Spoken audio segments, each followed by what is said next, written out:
Welcome to the stage where hearts unfold in the morning glow, stories untold.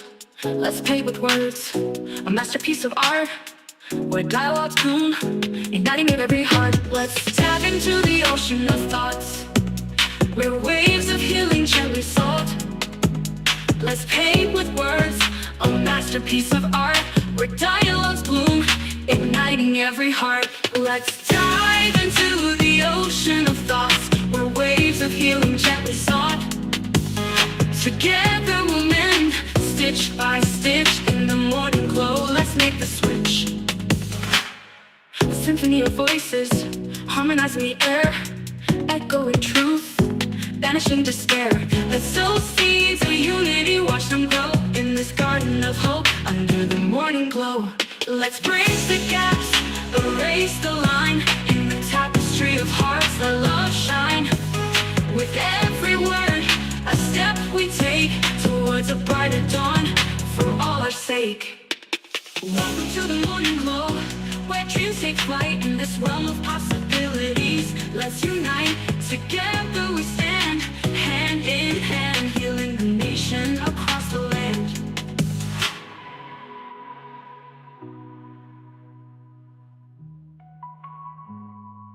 Let's dive into the ocean of thoughts where waves of healing gently sought.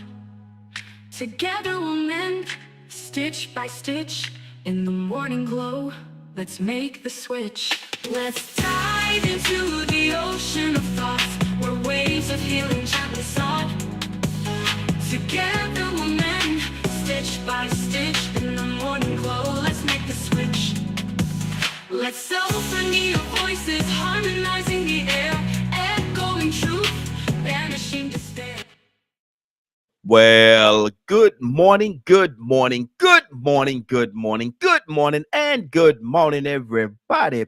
Good morning, everybody. Welcome to another episode of The Morning Glow. Welcome to another episode of The Morning Glow. Got a great broadcast lineup for you this morning, as I hope and I pray that we always do.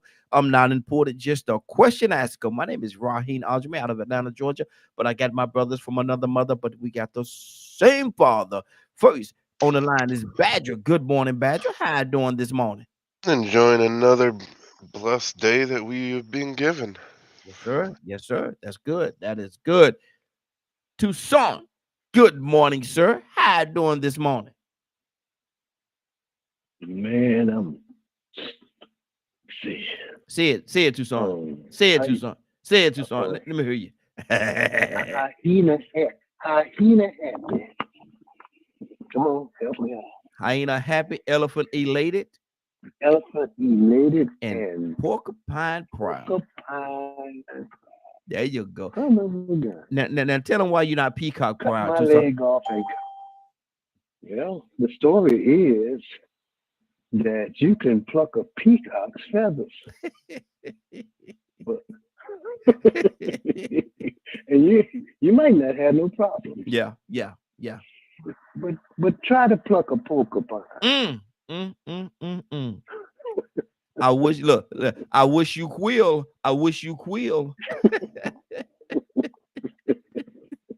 You won't do that no more. Exactly. I sure wish you will. I wish There's you. a way to do it actually. Yeah. Was. You can get like a towel or something like that, and you just slap the back of them and be able to take off the quills. I want to see you do it. I'm gonna give us right here. We're gonna give us a porcupine and watch Badger. A grown one, not a young one, but a grown one, a wise porcupine. We're gonna get a wise porcupine and see how He it. can't be. He can't be tight. He can't be pet. Not no pet. No. We're gonna get one out the wild. Yeah. One that has learned how to survive. Look. Hey, look. I'm gonna get me some popcorn. Watch Badger pluck him.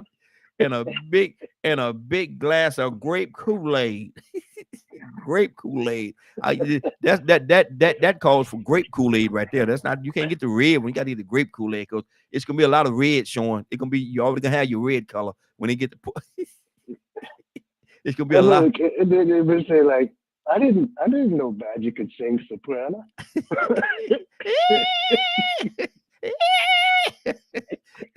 Dr. Cook, good morning, young lady. How you doing this morning? Good morning to everyone. I'm doing well. Good deal. Good deal. Tucson, I'm gonna start off with you, and I'm gonna ask you this question, man. And I'm glad Dr. Cook here because I want to hear from a female's perspective as well, how she, what she think about it. But Tucson, what is if a lot of fellas are standing around at a function or whatever, they standing around and they talking, and then one of the wives come up and kind of hang around, stand around a little bit, and her husband said, "Hold on, baby, you need to go back in there with the ladies. We having man talk right now. We're having man talk right now. We're having man talk." Tucson, what is man talk?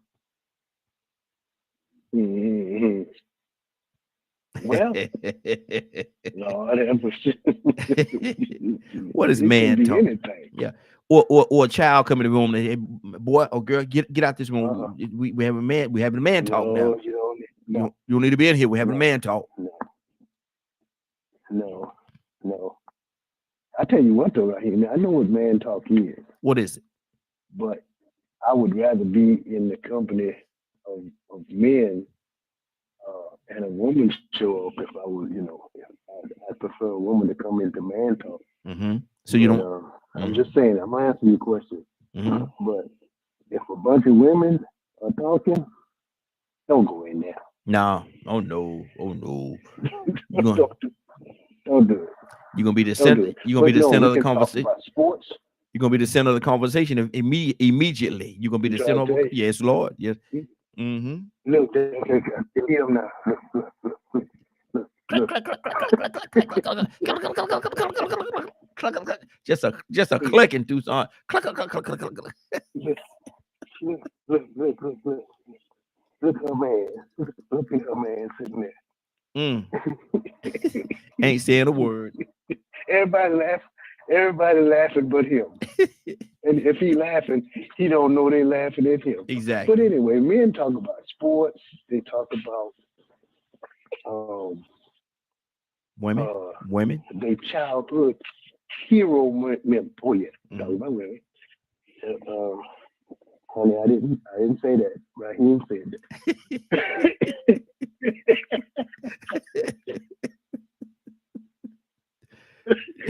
See how quick that went out? He said, boy, he threw me all the way up on the bus on that one, boy. That was all Raheem now. Raheem said that. I ain't said it. All right, don't like me. We talk about our hero moments when we were younger. Mm-hmm. How we was good in sports and we was tough guys. And all of our brave moments. Mm-hmm. We never talk about when we were bullied. Tucson said until we stop the bullying. Hey, Tucson, it seemed to me like the man talk. There's a lot of lies involved in it.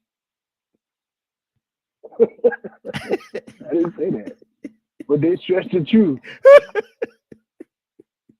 We was the best. We was the best at everything. Exactly. Ask them. Man, I went up there and man, look, I fought if a woman did come in, she say, honey, they was talking about. I didn't know they were talking about you.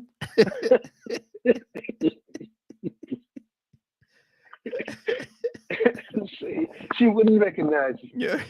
Stuff that you be bragging on. She wouldn't even recognize you. I was like, boy, I was the fastest in the whole school, in the whole state. Couldn't do this. Boy, I used to knock them down. Yes, Lord. He said, I know you ain't talking about my husband. He can't even walk across the street without falling out. She look and say, Charlie, when did that happen? When did that happen, Charlie? And then look, the best thing you do is don't tell your wife till you leave the room. Just go out there with her. Yeah. And y'all both go home.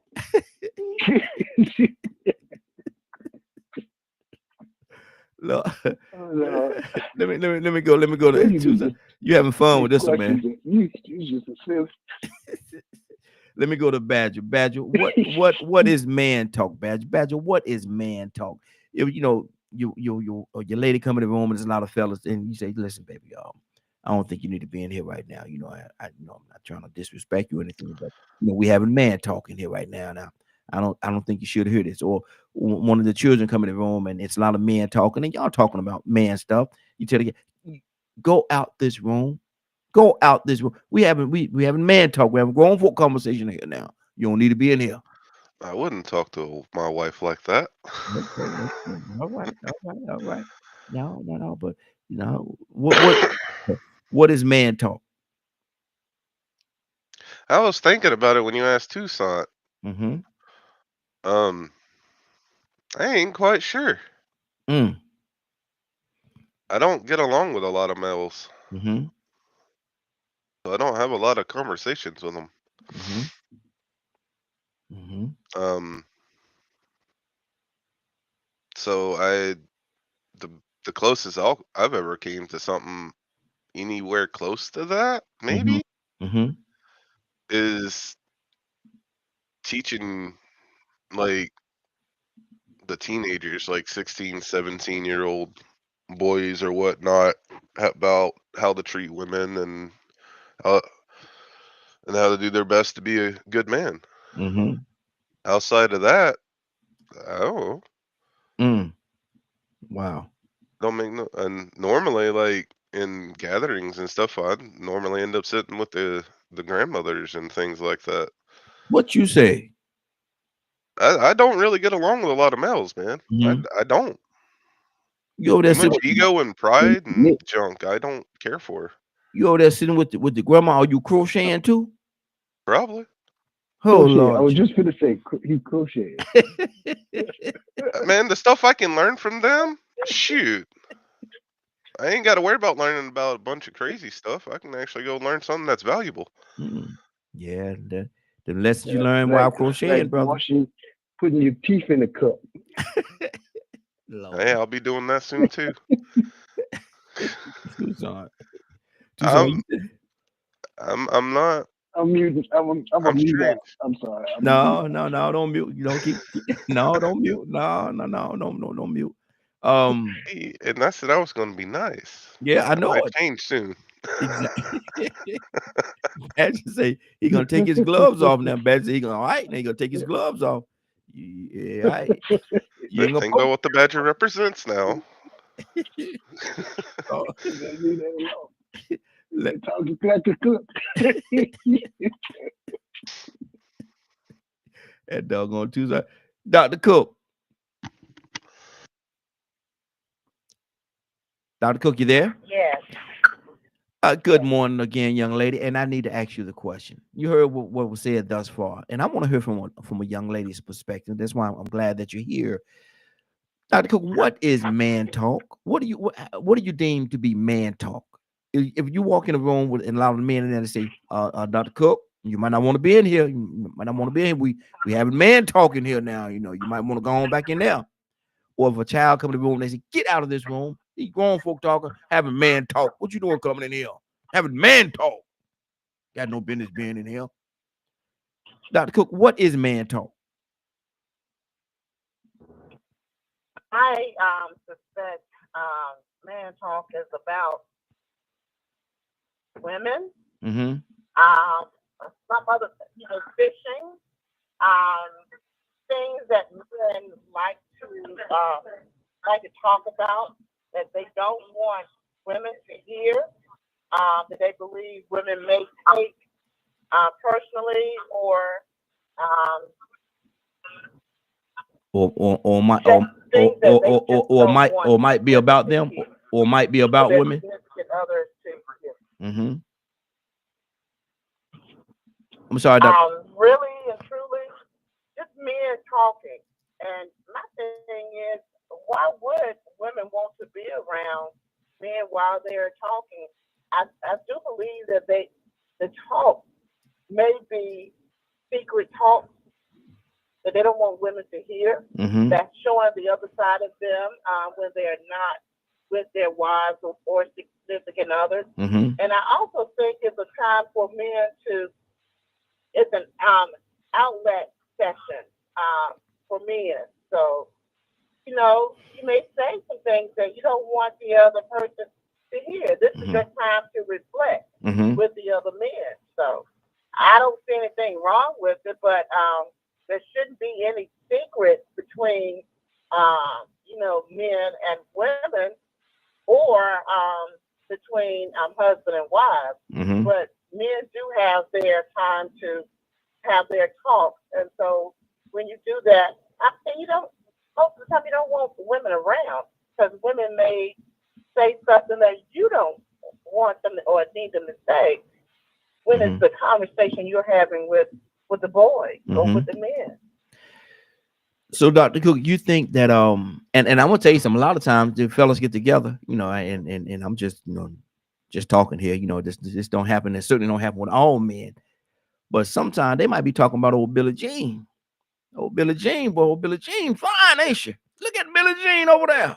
Lord have mercy.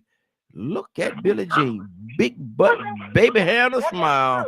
Get me every time. Big butt, baby hair and a smile. Get me every time. Billie Jean got them all. And she laugh at my jokes. She laugh at my jokes. Right. Could that be the case? Tucson all over that one, boy. Yeah, and you know, women have those conversations as well. No. No. I've been in a conversation with other women, and men didn't need to be there because we're going to talk about other men, and we're going to talk about how they dress, how they look. We're going to say several different things. So the husband or the boyfriend may not like what we say. So if you don't like what we say, you shouldn't be in the room. And I feel the same way for women when men are talking. If you don't like what they're going to say, then you probably need to leave the room. And it's out of respect. Let the men have their time and let the ladies have their time. Dr. Cook, let me ask you one more question before you yield. Let me ask you one more question before you yield, Dr. Cook. How important or how impressive is it when a man he dresses real nice and keep himself groomed very well, but the icing on top of the cake is he have a real nice cologne and he smells real good. How impressive is that to a woman? Okay, say that question again. How impressive is it to a woman when a man he dresses well, he's very well groomed, and but he also have a real nice smelling cologne on, and he smells good. How good is it smell? That smell good. What does that do to a woman? It normally turns them on. I'm saying it will open up the. I'm saying normally it turns a woman on. I'm saying but you got to have respect. You got to be disciplined. But I'm saying it gets their mind to thinking. You know, different thoughts go on, but you have to discipline yourself. You have to have barriers. Okay. I'm saying women like to smell like the smell of a man, the cologne. We like to smell those things, but you just have to discipline yourself. So that cologne could be that. It shows that the man cares about himself. So that cologne could be that freaky dicky switch. That freaky dicky switch. For some women, but not all. But all women like the smell of a man, a good smell of a man.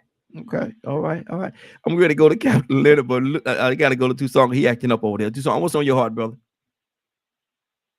Just go try to get rid of all my wife's friends.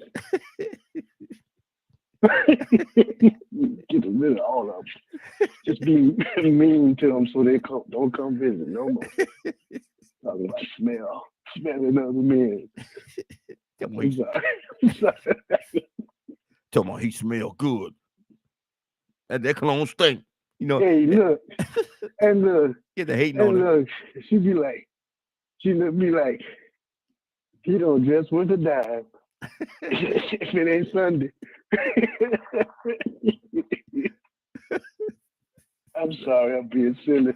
I'm sorry, y'all. Captain Leonard, good morning, sir. How you doing this morning? Good morning, Raheem, and the Morning Glow family. I guess you could tell it's Wednesday, brother. I guess you could tell it's Wednesday, way out Wednesday. And for the listeners, for people that may be joining us for the first time, Wednesday is a day we let our hair down, man. We Monday, Tuesday, Thursday, Friday, we have topics. We stick to those topics as best we can. But on Wednesday, we just free flow. We talk about what we want to talk about, how we want to talk about it. And if you have a question and you want somebody to discuss something that's going on in your life, your community, or whatever, you can call in 508-924-3521. 508-924-3521, and we'll talk about it. But Captain, I'm asking the question: what is it? What is man talk? If men in a room, they're having a discussion, and a woman walk in the room, and her husband look at her and say, "Look, baby, you might not want to be in here. You know, we having man talk right now. You might want to go back over there in the other side of the room, or over there with them women at. We having man talk. Or if a child come over there where the men are talking, and say, get your behind with me here. We ain't got a business. We having this grown folk talk. We having man talk over here. Get your behind back over there with them children. Not children, but children. You know, they serious when they say children. Then what is man talk? I'm not sure I know a bunch about men talking. Mm-hmm. But man talk.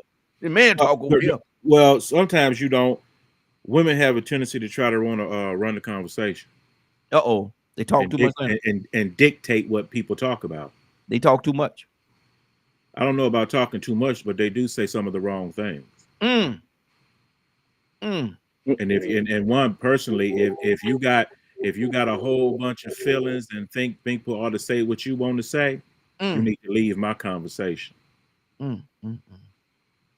So you can, it's just, if you feel uncomfortable, you leave. I'm not going to stop talking. You leave.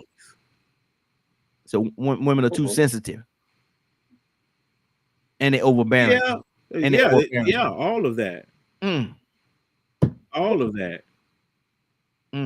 Anytime anybody's around you and you're talking to somebody, well, I don't think we should do this. I don't know. You get your behind out of here. You're not gonna sit here and dictate what I talk about. That's how you get slapped. Oh, don't you slap that woman? You're going to jail. You're going to jail. Oh, you going to jail. Going to jail. Oh, you going to jail. Oh, yeah. I'm so proud of you. But you're going to jail. But I'm so proud of you. But you're going to jail. Oh, yeah, you're going to jail. Well, I'm saying that's how a fight gets started. No, ain't gonna be no fight long. People gonna lock you behind up. You hit that. But but if you in a room full of men and you disagree with another man too much, guess what we wind up doing? Fighting. Yeah. That's why that woman don't need to be there. Now I gotta protect myself. You gonna feel some kind of way before me. I guarantee you that. That's why I don't talk around everybody. Because ain't nothing gonna tick me off more. Exactly. Than somebody trying to dictate what somebody else say. And you weren't even invited in here. And there you go. If you gonna get somewhere and get in the corner, not playing with you. I'm grown. But I'll tell you something, man. Don't you hit that woman. Well, I'm just saying that's how people get slapped. I've seen it happen. Badger, you gonna slap her? Badger, you gonna slap her? I mean, and it wasn't a woman that got slapped. Oh, that's a fight there, boy. Don't you slap? I'd rather you punch me. You punch me. Don't you slap me? If you punch me, we might talk about it a little bit. But you slap me. Like I say, you know how some people are. You can't go around some people doing too much. Yeah, you're doing too much. Now, Badger, that's crazy, man. Boy, this conversation here way out Wednesday for real. Badger, Leonard say women talk too much and they're too invasive. Do you agree with that? Raheem, I did not say that. What'd you say? You said they talk too much, ain't it? I say they say the wrong thing. Well, that's talking too much. Okay, they say the wrong thing. Okay, they say the wrong thing. And what else you say? I don't care if you say one thing. If it's the wrong thing, it's too much. Too much. Okay, there you go. We was in sequence with that one. We was in sequence. So let me ask you this question. You say they talk too much and they try to take over the conversation. They're invasive, right? They can talk as much as they want, Raheem. But are they invasive? You say they try to take over the conversation, right? Yeah, they do. Badger, you agree with that? I'm not familiar with that type of situation. Do As you I know? said earlier, I don't really do You man know, talk. with the grandmother. I'm normally hanging out with the grandmas and stuff, man. I don't deal with m- the majority of males. I just Mhm, don't. mhm. The ones that I do deal with, I feel are very upstanding human beings. Do you think a lot of time men could be invasive or overpowering when it comes to conversation? Um, Explain what you mean by that. I want to make sure I understand it based on how y'all use those words. Do you think a man in a conversation will try to take over the conversation and not let another person voice their opinion as to how they feel? Yeah, Lord Jesus, too sorry, Lord. yeah, I do. Mm. But so Um, if that be the case, Badger, because Leonard says women and you say it's men, when is anybody gonna have a chance to talk? Because everybody being so evasive and trying to be so controlling of the conversation. What's gonna happen to the conversation? The I communication. mean, men and women are both capable of doing things like that. It's not Mm-hmm. just one. Mm-hmm. It's just one of those things. I I have grown so tired of dealing with males, Mm-hmm. um, because of and you have to understand, just to be clear, I have grown up. I am white skinned, Mm-hmm. even though I'm half native. In my native community, when I'm around other Native Americans, indigenous people, Mm-hmm. I don't really have issues with the majority of males. Mm-hmm. But I've been around a bunch of white males. The amount of pride and ego and the thought of women are um there's an ownership mentality. Mm-hmm. I don't tolerate that. So I just realized that I'm speaking from a different experience than what I feel you guys are speaking from. Mm-hmm.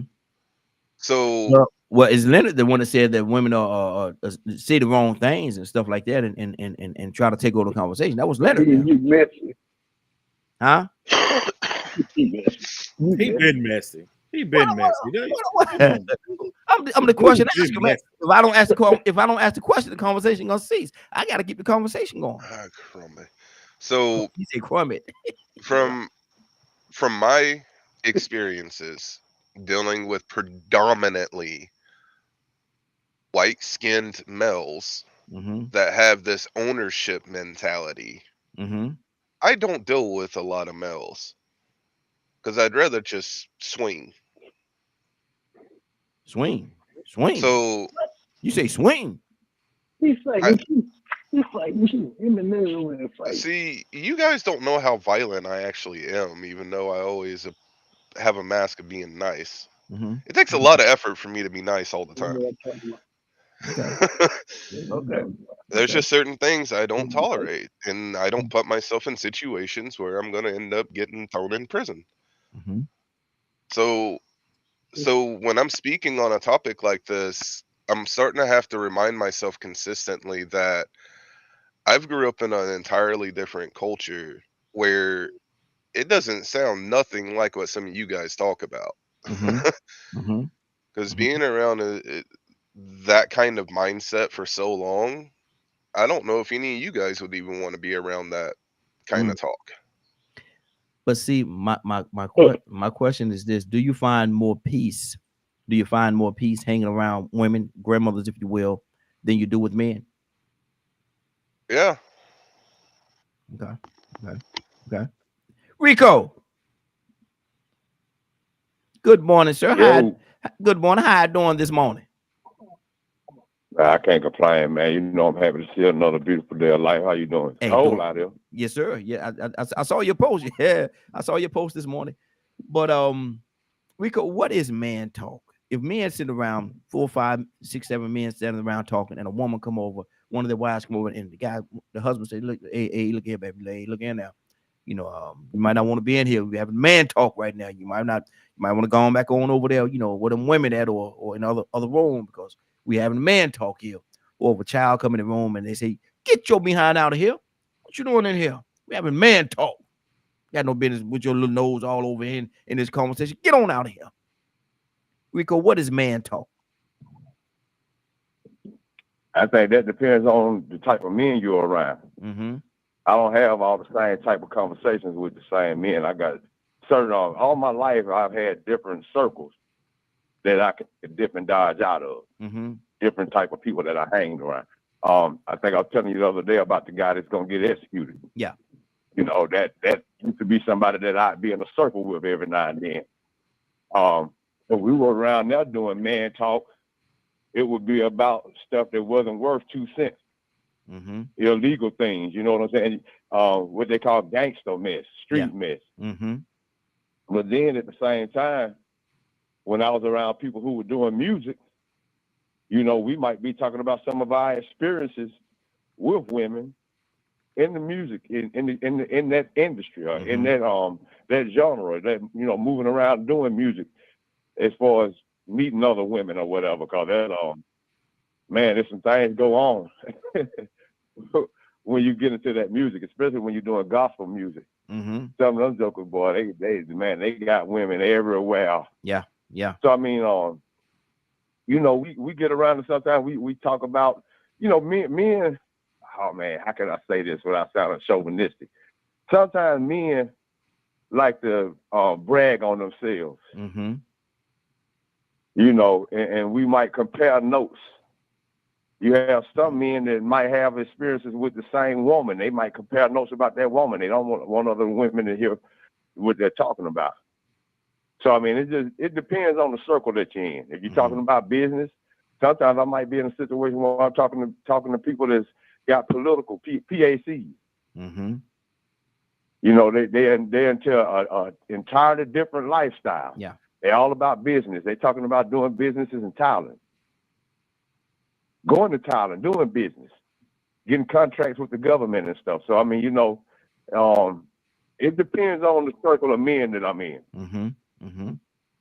Okay, that's good. Because man talk. But before I do that, somebody just hung up. I don't know who that was. Just hung up, but we'll get them. Hopefully, we'll get them back on here. Now, when you're talking about man talk, and Toussaint said, woman talk is just sometimes just as bad. Dr. Cook said the same thing, that it's just as bad. And a lot of times you don't want to be the only man in the room when women are having woman talk. How do you feel about that, Rico? I think that's true. Because sometimes they talk, man, they talk about things men don't realize they talk about. They compare notes. Mm-hmm. Yep. You know what I'm saying? I mean, if they've been with the same man and that man broke all of them back, believe me, they talked about it. Mm-hmm. If that man was a waste of time, they gonna take, girl, don't waste your time. Mm-hmm. They gonna talk about you bad. I mean, if you got money, yep. If they've been faking it, they gonna compare notes. They gonna get trade secrets. Man, this how I get them. They probably even teach each other the recipe to spaghetti. You don't want to know nothing about that. Don't want that. Don't. I don't want no spaghetti, lasagna. You know, I ain't hungry. I lost my appetite. I don't want no spaghetti, no lasagna. Y'all heard what Clay Thompson said? Clay Thompson said he was hooked on Megan Thee Stallion because he like her catfish and her spaghetti. Oh, this spaghetti. I said, that boy didn't raise him. His dad didn't raise him in the hood. Exactly. Oh, Lord Jesus. He got one of them women Badger used to being around. That's his mama. His mama too. Hey, that ain't no knock on you, Badger. I'm just saying that the guy was mixed, and his mom didn't grow up from the hood. Wow. So he didn't know nothing about that spaghetti. Stay away from that. Bro. But come on, man. Let's go, man. We'll go down to McDonald's, get us something to eat, bro. We'll go down to McDonald's, get us something. Don't you eat that? Yeah, I was gonna say you might want to go to the hospital after if you mess with my mom. Good Lord. Mm. I'm not gonna touch that one with a 10-foot pole, y'all. We gonna keep it going. We're gonna keep it going. Let me see who just came in here. Somebody just came in. Who just came in? Let me see who that is. Christopher. Good morning, sir. How you doing this morning? I am excellent, Raheem. How are you? Hey, doing well, doing well. Way out Wednesday, brother. So we're going way on out. I want to ask you this question, man. What? Oh my God. Yes, Lord. Yes, Lord. Come on, let's talk about it. What is man talk? If a man is sitting around and they're having a conversation, a woman come in the room and the husband say, look here, you might want to come back over there. You know, we having man talk over here. You might not want to hear this. We're having man talk. Or if a child come in the room and they say, get out of here. Grown folk talk, this man talk. You ain't got no business listening to this. Get your ears out of here. What is man talk? You know, a couple of days ago, I was thinking about the tradition of shutting down our children from participating in conversations that we think that are just for adults and not for kids. Mm-hmm. And I think it stifles the communication of our kids. Mm-hmm.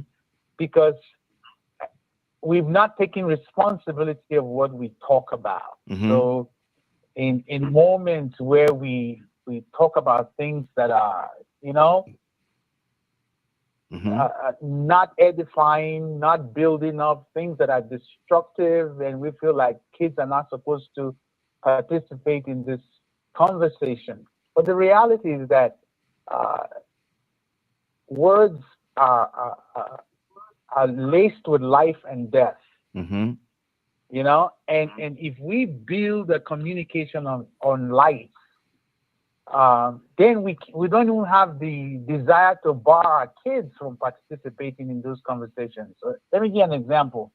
I had a friend, I was a bishop, much younger in ministry, and every time that we had meetings, he would bring his son, Mm-hmm. that was probably at that time, his son was probably about 10 years old. He would have his son sit at the table while all the pastors are having this conversation.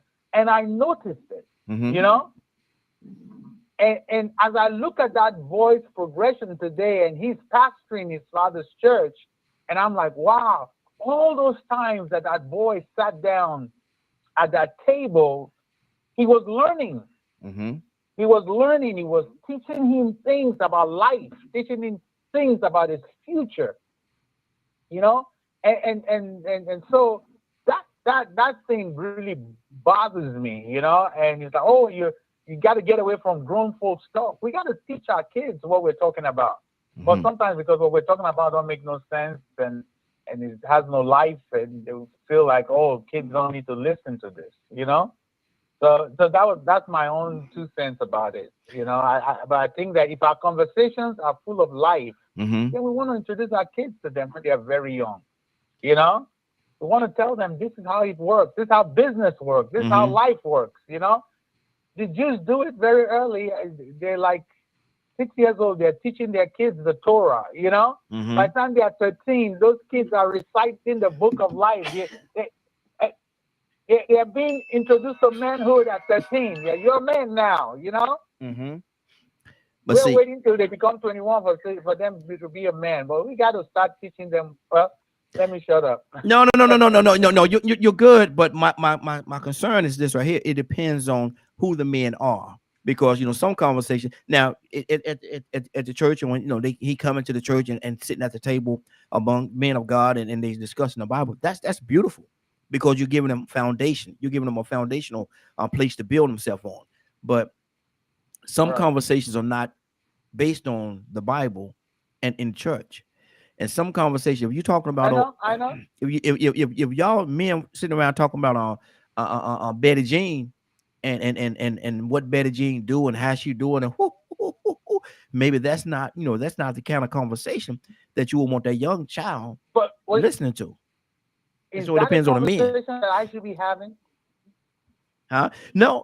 But see Should I that. be talking about Betty Jane and what Betty Jane is doing? Yeah. You know, like Betty Jane is sleeping around and Betty messing Jane- around.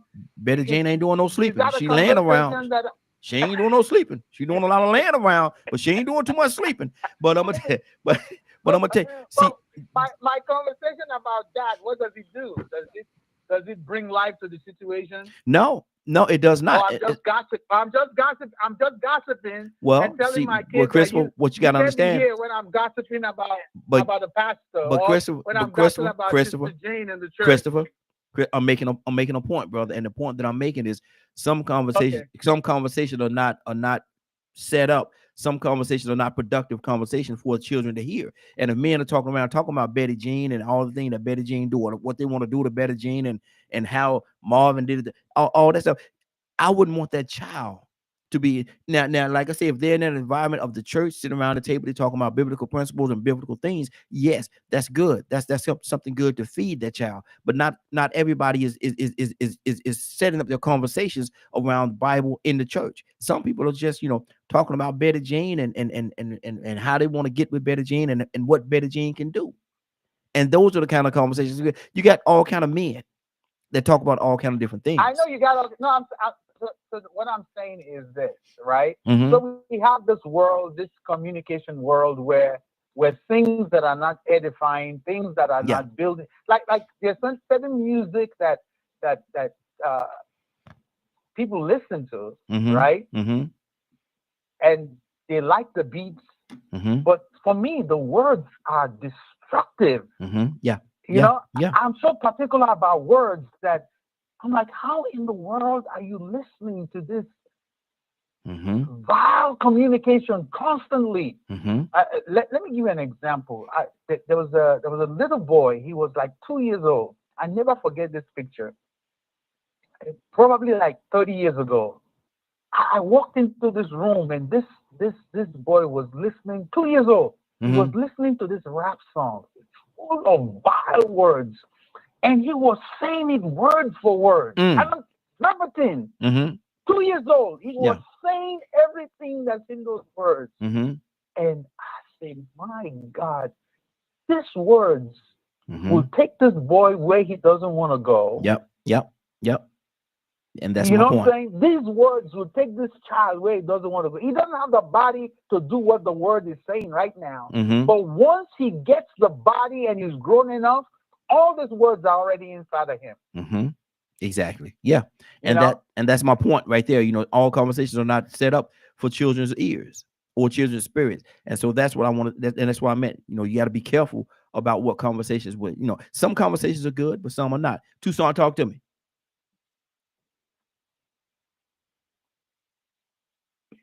You know what I was I thought that Dr. Cook was going to say when you asked her about what's man talk and what do she think man talk about, and I thought her response was going to say nothing.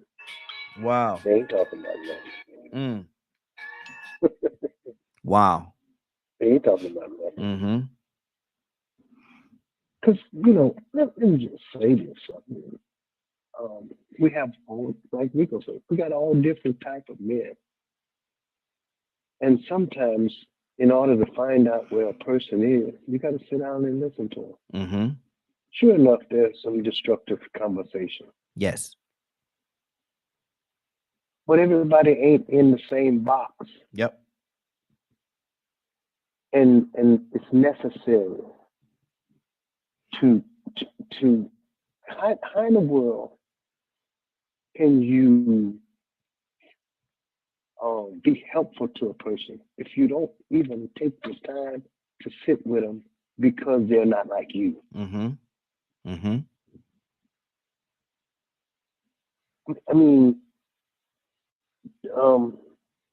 if you in a room full of, let's say, oh Lord, I don't know if that's a good place to be, bunch of ministers, preachers. You talking about a conversation going, because here's the kicker. A lot of preachers, maybe not where some other folk come from, But where I come from, a lot of preachers was ex something. They weren't always preachers. Some of them was hoodlums. Some of them still got some hoodlum in them. For real. Yeah. But in order to get something out of the conversation, you gotta be able to tell a person where you come from. We sit around like we've been shooting marbles with Jesus all our lives. And that's not true. No. That's not true.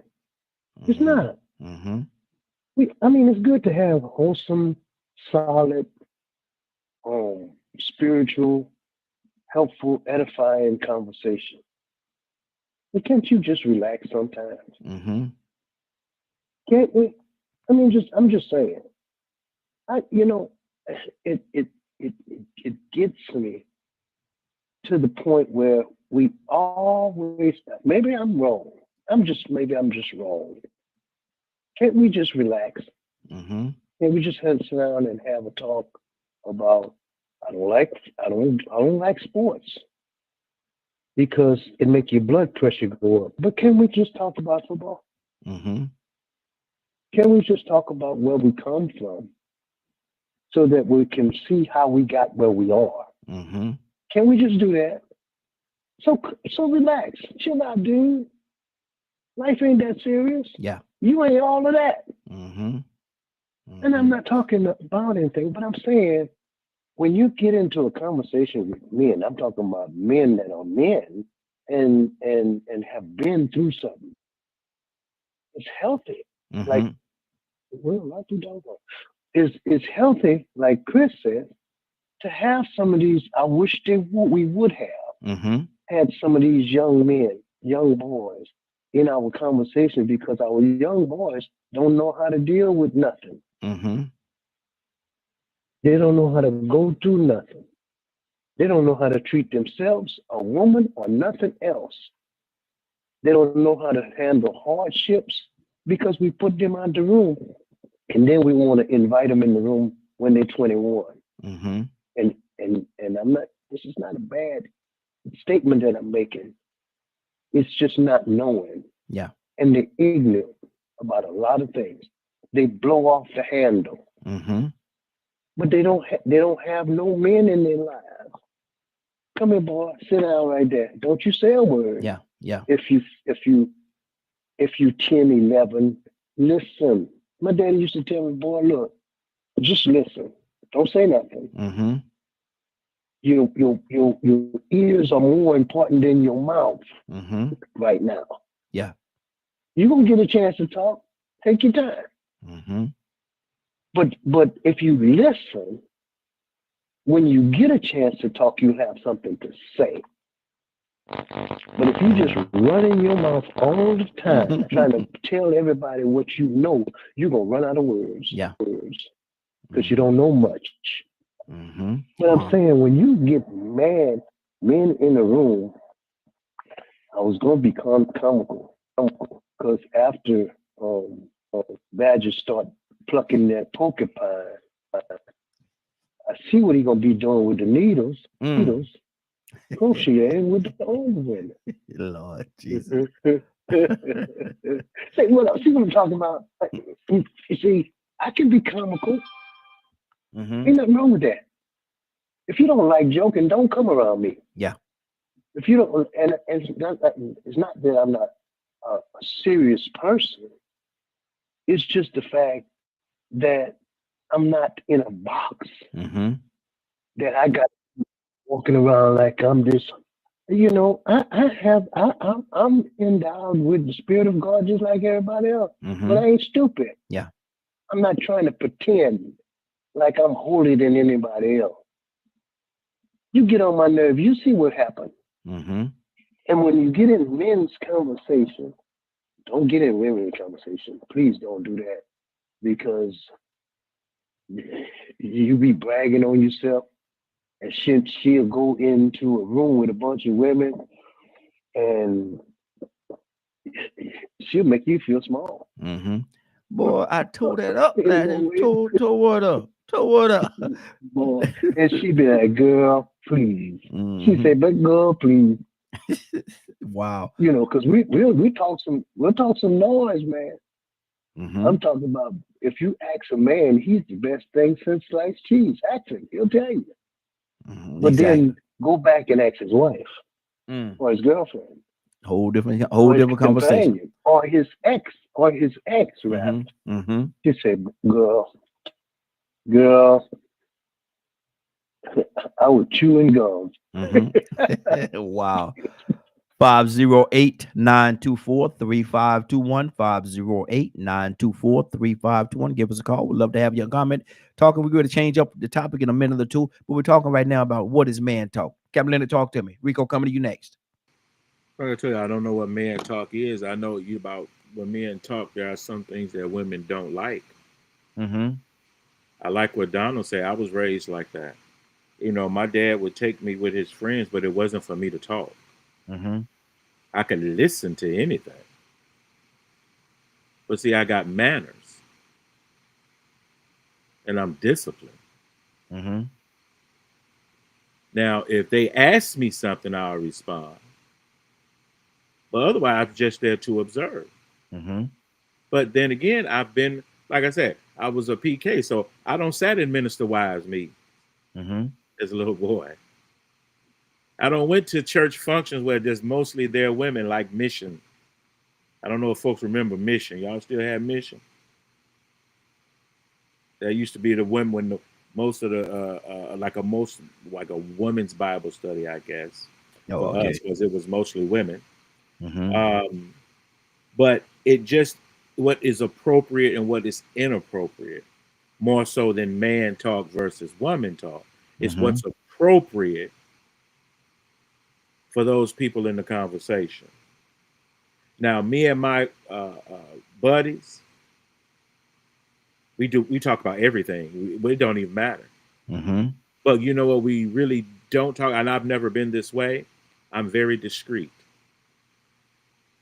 Mm-hmm. I don't talk about my relationships with women. Mm-hmm. You know, I was never that type of guy, you know. But I guess I see the dynamic, especially how popular it is in social media for men and women to go back and forth. I ain't into that, man. Mm-mm. You know, like even now with my wife said, "Well, you shouldn't have said that," but I said what I wanted to say, so that's why I know I should have said it. Let's not ever get that confused. Mm-hmm. There are certain things I don't say to her because I know she don't like them. Mm-hmm. My wife's not going to sit down in a company of men having a conversation. Yeah. She's going to excuse herself. Mm-hmm. So, you know, it really depends. Now, I don't mind women sitting in a conversation, but you're going to get what you get. You get out of line. Mm. You get in if you get indirect fire, you're going to get hit. You understand? So I don't mind you being in a conversation, but it's not tailored for you. You get in where you fit in. So, you know, I don't know I just don't see I'm trying to think if I ever had a conversation with my closest friend about what I'm doing sexually. Mm-mm. Mm-mm. I'm not sure if my very best friend. Mm-mm. That's not one of the topics of conversation for us, nor has it really ever been. So, you know, I understand that men do it, and one of the best places to see it is the barbershop. Oh, yeah. Because I know a lot of women, single mothers, that will bring their sons to the barbershop. Mm-hmm. And like one of my friends, she always sit right next to me. She's like, "Yeah, you learn so much when you keep your mouth closed, don't you?" Mm-hmm. Mm-hmm. You know, but she was in that situation because she had to bring her son. Exactly. That's good. Where they really get introduced. And you know, sometimes men in company, if there's a woman there, they'll say, "We got a lady in here." Mm-hmm. I mean, if you're a real lady, pipe it down, fellas. Pipe it down. Yeah, Got a lady in the house. Pipe it down. Pipe it down. be respectful. Mm-hmm. Exactly. Let me go. Hey, Let me go. Raheen, Yes, sir. Just jump on sorry in to there. hop. I apologize for that. I have a really serious question, Uh-oh. and it's about man talk. I'm just Mhm. curious Mm-hmm. of how you the culture difference, right? Mm-hmm. Do you, does when y'all are having y'all's man talks, does anyone ever say that women should be seen and not heard? I don't. And if it does, how would y'all handle that? Mm-hmm. Just Rico. like purely out of curiosity, because that's a very common thing among white male groups that I've ran across. Mm-hmm. I don't buy into that. No, I don't buy into that at all, man. Because, Rico, talk to me. Well, I mean, I've heard it both ways. Mm-hmm. I've heard white men say it, and then white men look at it differently. I've heard black men say that same thing and look at it differently. I don't think that's just custom made for one group of people Mm-hmm. when it comes to men. But we do have to acknowledge that sometimes men do school each other. Man, don't you get tired of meeting these women and they say the same old thing? I'm a good woman. I could count on one hand how many men I've been with. Man, come on. Don't you hate when they say that this is the first time I did this? And a professional. Men say, boy, don't that crack you up? Yeah, we all laughing. All of us done went through that experience, that little game. Mm-hmm. Men sit back and talk about the games that women play, and women sit back and talk about the games that men play. Mm-hmm. That's education. Mm-hmm. Now, if you ain't having those conversations, that might be why some of these young boys turn out to be Jezebels. Mm-hmm. Sassy. Mm. Some of the views that they have sort of come out very mammy-ish. Mm-hmm.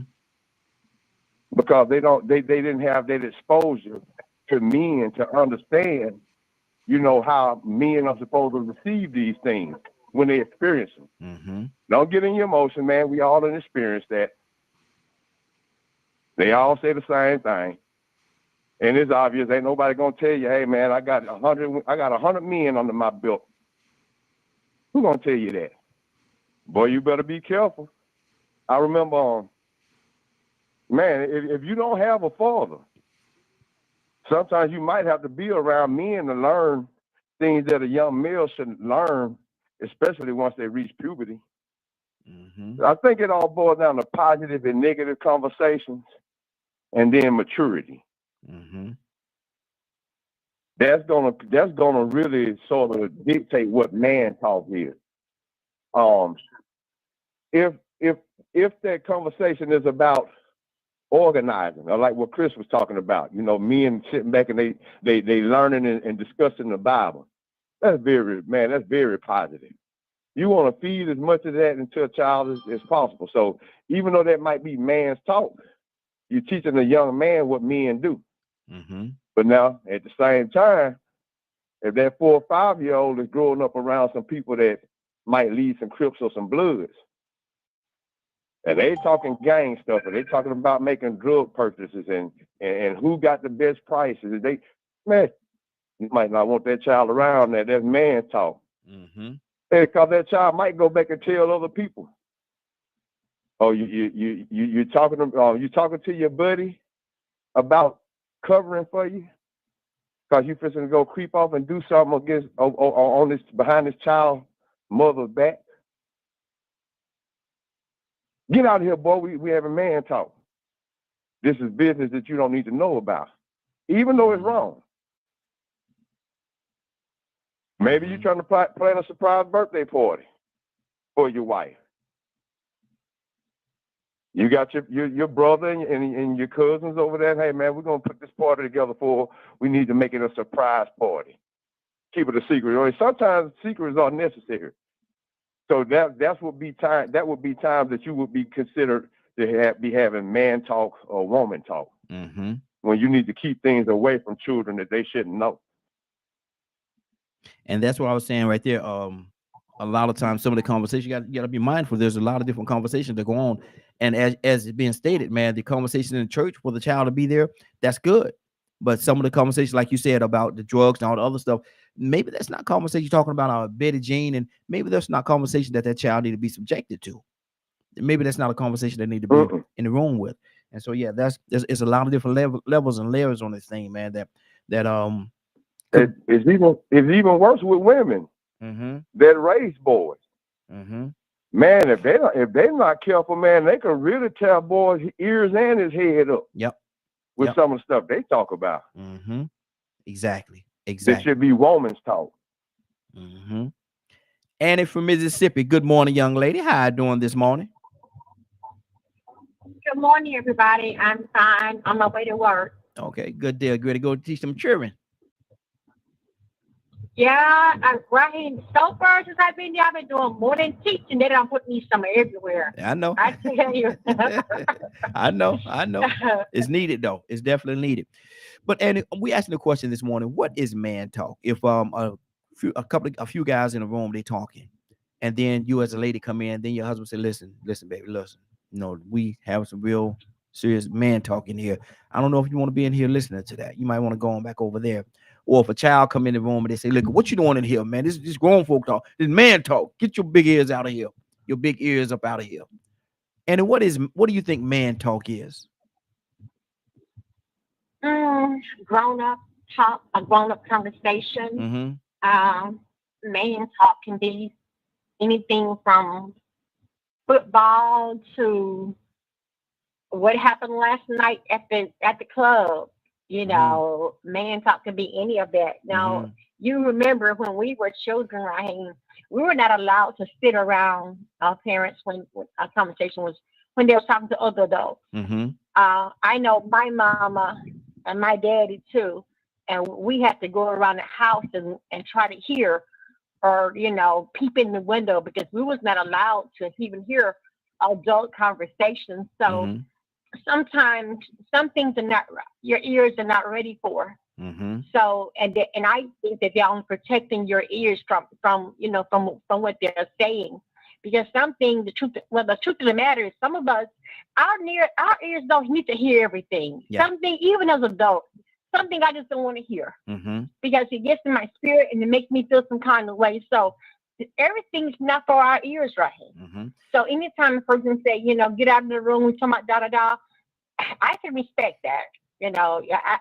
I'm, if you trust your husband and you ain't worried about him doing all the crazy stuff, talk about what you're going to talk about. It doesn't matter. Because some things I don't need to know. Everything is not for us to know. But we want to know everything because we nosy like that. So that's what man talking, grown-up talk is to me. Now, do you have some young ladies that will be offended if the group of men say, "Look, you might not want to be in here." They're trying to look out for them, but they say, "Look, you might not want to hear this. You might want to go on, out the room and going back over there where you came from." And they say it in a respectful way. Do some of the sisters that some of the young ladies that would take offense to that? You don't tell me where to go. They would, Raheem. Yeah, they would, because women, not all women, but some women like to know and want to know, or they think they want to know everything. Let me tell you something about me. I never go to my husband's phone. I picked it up. I attempted to do it so many times. There are things in there I don't need to know. My flesh may say do it. You want to know who he was texting when he was in the bathroom or whatever the case may be. But I just don't do it because I want to protect my peace. I don't know if you guys saw it on yesterday. I forgot what city it was in. I think it was in Memphis, Nashville, somewhere, when a young lady went to the mistress' house and found the husband's car there and attempted to go into the mistress' house. They was having confrontation through the little ring camera. They was talking back and forth. Is my husband in here? Is he in here? I have his location as being here, and trying to force her way in, and she got shot in the stomach and died. So some things you just don't need to know. If you want to do it, just do it. But I'm not gonna take away my peace or let you and what you desire to do take away my joy. I used to drive by people's houses. I used to go through the problems, but I've outgrown that, because here's the thing: if you're looking for something, most of the time you're gonna find it, and I don't want to find it. I I don't want to know it. Mm-hmm. You know, maybe some women may feel differently. I want to know. No, I just don't want to know it. I'm happy in this mindset I'm in. Mm-hmm. So I don't need to know every little detail. I'm not one of the people that have to go through your phone or have to put a track on your card. I'm not about that life. I'm gonna be 59 years old next week on September 2nd. And then the rest of my life right here, I'm gonna live it for me and I'm gonna live in peace. There you go. That's good. That's good. Christopher, talk to me, sir.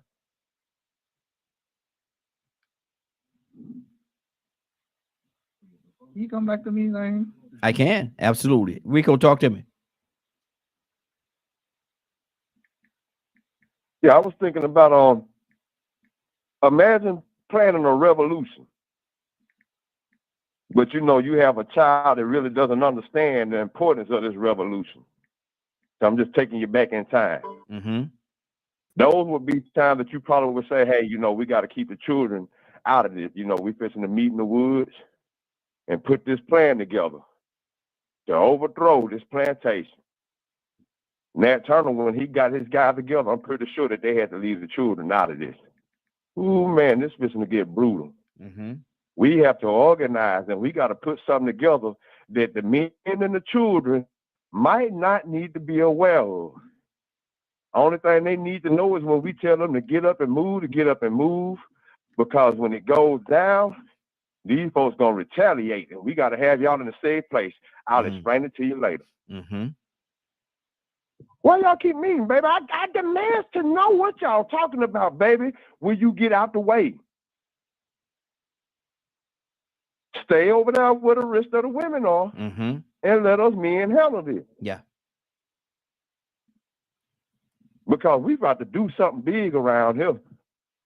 And it might get dangerous, but you don't need to know about this because y'all ain't going to want to be a part of this. You're going to be scared. Ooh, baby, they're going to kill y'all. Don't y'all do that. Master got all them guns. He got all them workers. Ooh, man, and all the rest of them going to come and get y'all.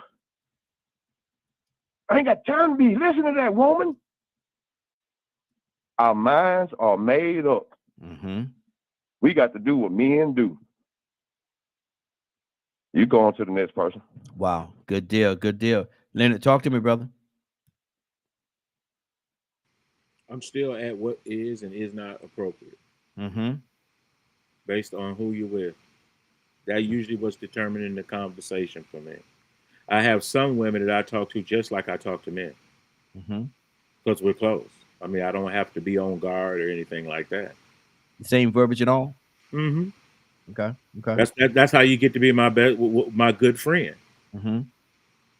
Okay. Is I can talk to you about anything.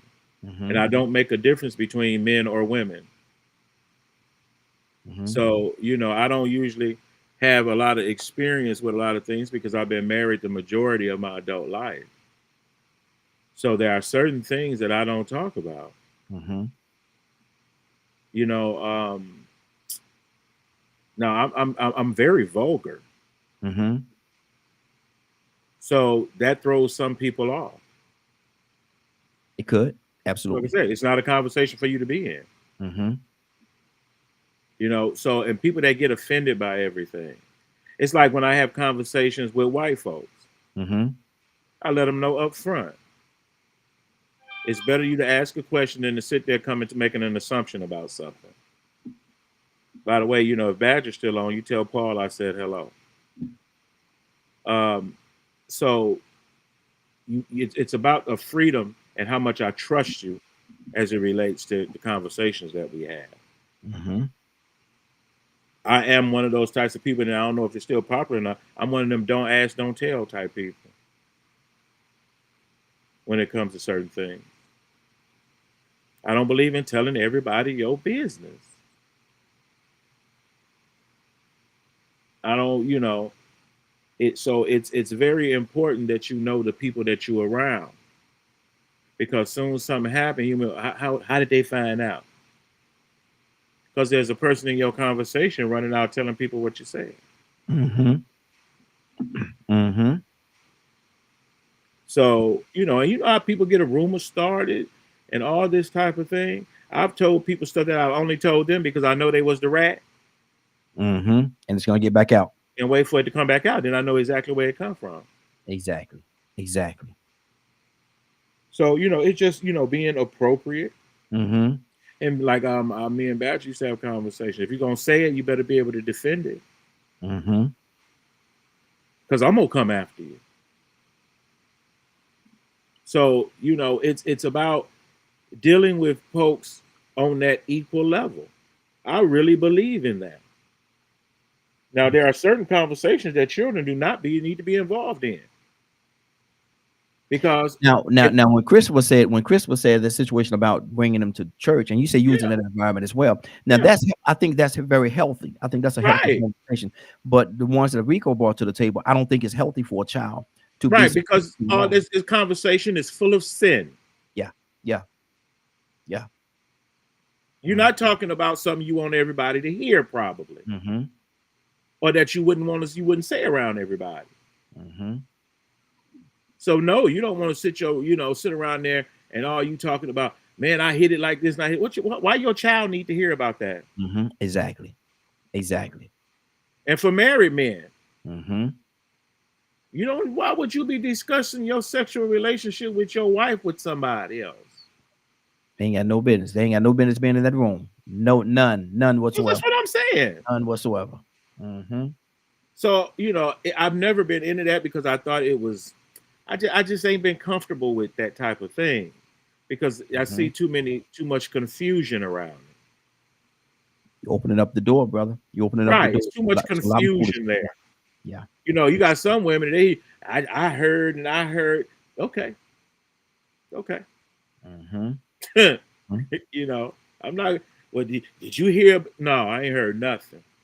And don't want to hear it. And Thank you. Did you know that? No. Mm-mm. Mm-mm. None of that. You keep that bone. Exactly. Let me go to Badger. Exactly. Badger, what's on your heart, brother? And everybody you be on standby because we got a guest. The guest is actually already here, and y'all gonna be very impressed with what this brother's doing. He and his wife is doing something that's absolutely amazing, and it's gonna bless you. It's gonna bless you. But Badger, what's on your heart?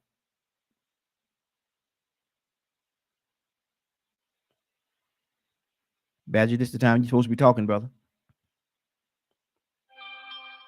You may have stepped away for a second. Rico, talk to me.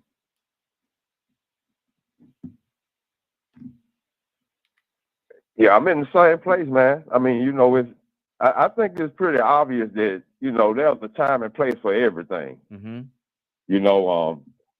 If men are sitting around talking about vulgar things, or like I said, they planning something serious like a revolution. Mm-hmm. Because I can only imagine what that would have been like back in those times when Nat Turner did what he did, or when other black men were gathering together when W.E.B. Du Bois was getting with his people. Mm-hmm. And they were politicking, organizing, strategizing. That was a situation where, especially in that day and time, a lot of women didn't want that responsibility. They were, I guess, based on the fact that the men are supposed to provide and protect. Mm-hmm. That ain't even supposed to be something that they worry about. Yeah. So, when you base American culture and standards off of the chauvinism that exists or the roles that exist, if men have roles, then there are times where men will have to have men talk. Mm-hmm. Mm-hmm. I mean, I think it's just obvious. How can you have a man? How can men have specific roles, but at the same time, where men will have to have men talk? Mm-hmm. Mm-hmm. I mean, I think it's just obvious. How can you have a man? How can men have specific roles, but at the same time, when they sit down and discuss some of these things that come with these roles, they say you need a shoulder to lean on. They talk about men's mental health, mm-hmm. and sometimes men have to talk to other men who relate to what they're going through. Man, sometimes when I go home, I wish I could come back to work. Mm-hmm. Brother, tell me about it. But I'm thinking about cheating on my wife. You know what I tell you? Don't cheat on your wife, man. Look, read the Bible. Yeah. I understand where you're coming from. That's men's talk. Mm-hmm. Now, you can have this talk with another woman, But the odds of you finding another woman that can relate to how it feels from a man's perspective It's different. is rare. It's different. Yeah. Yeah. Very different. You have some very open-minded people that can relate. Mm-hmm. But at the same time, I could never sit around and talk about how painful menstrual cramps feel when women are sitting around having these talks about tampons, cramps, pain medication. I wish you would go take a Midol for a headache. You're a man. You've been listening to women, but you didn't understand that was for cramps. Now I ain't saying I might be wrong with that. I'm just throwing it out there as a scenario. Yeah, exactly. When women go through certain things and men hot flashes, that's gonna be a part of women talk. A man get around up, man. I don't know what y'all talking about. I can't even relate. Yeah, yeah. Well, that's why you ain't, because you're not a woman. Exactly. Just like some of the things a woman can't relate to because men experience it. So I mean, yeah, it's hard to describe because man talk can be in so many different areas. Like I said, it could be healthy or unhealthy. Exactly. Wow. Badger, I noticed I see you said that something was wrong with your mic earlier, brother. What's on your heart? Yeah, it reset or something and disconnected my mic. Okay. So I had to reset. I mean, it's just interesting information. You know, I've always enjoyed when I've had the privilege to be included in women conversation because I learn a lot. You know, learn about the physical stuff that they go through and things like that, so I could be more supportive. You know, when my wife is going through certain things, everything like menopause and different health issues, and being able to, you know, just do my best to be supportive. So I suppose I'm just one of those just strange humans. You know, We all are strange in some kind of way, brother. I don't see a lot of separation for the majority of conversations between men and women. I never understood why it's separate. The few things that go ahead. Women are from Venus and men are from Mars, brother. There's definitely a difference. There's definitely a difference in how they act, interact, and respond to certain things. There's a huge difference. Oh, I don't disagree with that. I have a curiosity. I have curiosity, and I'm always open-minded to learn. So I don't mind having tough conversations with women to understand what's going on. And Hey, things of that nature. can I ask you something real quick, Badger? It's sort of rhetorical, but it's something for you to think about. Go ahead. Okay. Go ahead. Hello? Yeah, go ahead. Okay. You know how some women go through postpartum depression after they have children. Yeah. And to men, that might be very foreign. Now, would you think or believe that a man, as open-minded as he could be, would still be able to relate to that woman like another woman that went through it, experienced it, and survived it? Oh no. And that's not what I was saying at all. I appreciate the opportunity. That's sort of the example of women's talk and men's talk. Oh yeah. Yeah. But for me, having a privilege to learn about how that affects them gives me the opportunity to be aware, to have an awareness and some tools to be supportive. Okay. Let's stay right there. Let's stay right there for a minute. As a matter of fact, Tucson, I'm gonna give you a minute, man. Give me your thoughts. We're gonna pull our guests in and y'all collect y'all questions, man. Cause he's gonna be open to answer questions as well. Tucson, what's on your heart, brother? What you talking about here? There are some people. Huh? You want to enter into a Well, And when another person walk in, you change the conversation right then and there Mm-hmm. because they talk too much. Mm. And you know when it happens. Mm-hmm. Or they thin skinned. They got thin skinned people Mm-hmm. that, oh, I don't like you talking like that. Well, I don't talk that with them Mm-hmm. because they're thin skinned. Thin skinned men.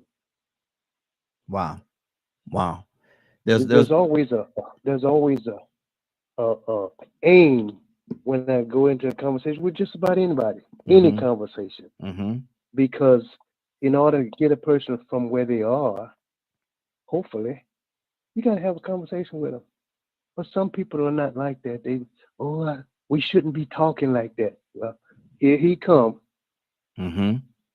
Mm-hmm. He the little Jesus walking around. We can't talk like that in front of him. Little But I can Jesus. talk barbershop. Mm-hmm. Talk Exactly. barbershop. Mm-hmm. So Rico made a point that I think that conversation need to be had right about now. Mm-hmm. We need a plan with old men and young men, because if we don't do something right now, we're gonna be in trouble. You'll be in trouble. Men. Exactly. Exactly. Well, now we're about to bring our guest. We have a great guest, man. I met this brother a while back, and he and his wife. My wife and I was at a function, and we met him. Great people. He and his wife, man, wonderful people. And he's doing something in the community that I definitely want to introduce to each and every one of you. You probably know about it already, but the level that he's doing it on, man, is a huge opportunity here. And I like to bring forth opportunities that's going to help people. And so let me bring my brother into the room right now. There he is. Let me stand on myself here a little bit. Cameron, good morning, sir. How are you doing this morning? Good morning. Good morning. How are you? Hey, doing well, doing well. We got a little reverb from you there. We got a little. Okay, let me see. Let me turn down these gains. Is that any better? Yeah, that's yeah. Okay. All right. And I want you to take an opportunity to introduce yourself. Tell us a little bit about yourself. We're gonna get into the conversation that you and I are going to have, and I think this is gonna be something that's gonna really help our community and help everybody that's listening. When I see our community, that's across the board: black, white, orange, purple, or polka dot. Don't matter what the color, what the skin tone, or anything, because this is for everybody. And brother, take an opportunity, if you don't mind, and introduce yourself. Yes. So my name is Dr. Cameron Hairston, co-founder of Cloud Tech Academy. I've been an engineer for over 15 years, helping people solve problems in technology. One of my main companies is Cloud Tech Academy, where we train people to get six-figure roles right after completion of our program. So we have a 12-week program that has been really successful. We've been doing it technical training, engineer training for about a little over 12 years. And we have trained a lot of people, well over 1,000 people. The average salary upon completion is definitely 100 to 130K. So we have a lot of success there. And this year we just reached 100 million in salaries created for our students. And so that's the main thing that I do, and that's who I am. I love helping people. I love solving problems and creating solutions for organizations. And of course, we teach it, but we actually also do it. So we have another consultant firm where we build solutions, AI solutions, really anything, any type of application, website, anything that you can think about that lives on the internet, we can build. And we have a passion for doing it, and we do it at the highest level. And we like to just bring value to the organizations where we can, and ultimately try to help people just leverage all the tools that are in front of them so that they can be more productive, create more value inside their org, and of course make money. That's what it's really all about, is getting the tools and the skills to become more efficient so that you can make more money. So that's what I'm really, really passionate about, and that's who I am, and that's what I love to do. Good deal. Good deal. Now, with every situation, people have to identify a need. They have to identify a need in the community that can be addressed to help the community. How did you find that there was a need for this? Yeah, so I'm from a small town, so there's not, where I'm from, a small town in North Carolina, there's not a lot of opportunity, and so I've always been a person that looks to kind of come up with solutions, and so just being from a small community let me know that, hey, you can't expect someone else to do it. If you Mhm. can find some value, you need to bring the value to the people and do what you can, right? You can't do everything, but do what you can. And of course, going through my career and just working, we've been able to create something that's pretty large in terms of being able to help so many people. And so, and we know giving people the right information and helping them understand how to think about it, using critical thinking and deductive reasoning as the baseline for all understanding.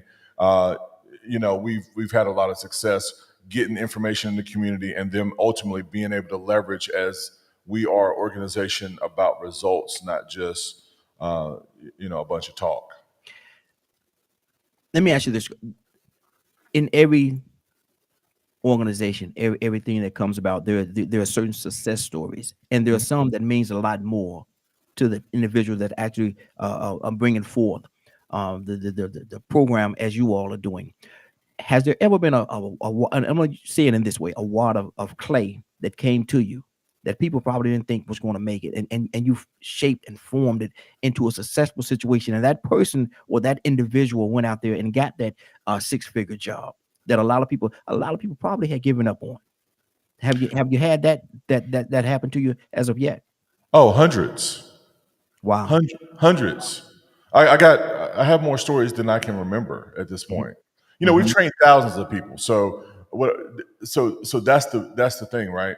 So when we created a system, we figured out how to create our own system. It then just started to work for everyone. And so just to give you a couple examples, we have most of our students. Actually, I prefer people with no technology background. But I got students that were working at Waffle House. 16 weeks later, they're making six figures. Wow. Right? People Wow. that were Uber drivers, 16 weeks later, they're making six figures. People that worked in Amazon warehouses, and the list goes on and on and on. But even the irony behind this statement is, just because you are coming from that position doesn't mean that's even the biggest story. We have folks with medical doctorates that come because they're trying to solve a problem too. Because most of them are working, they have to work one role, and of course they're maxed out in terms of living above their means. And so new money is just as overwhelming for them as it is for the person that was making $30,000. Right. So it's the same scenario. And so we help people at both angles, get into technology, and it usually happens very quickly. And I'll give you just a super quick example. My wife's good friend who was not in technology and hadn't even worked in a corporate role in, let's say, 20 years, just got her first six-figure role.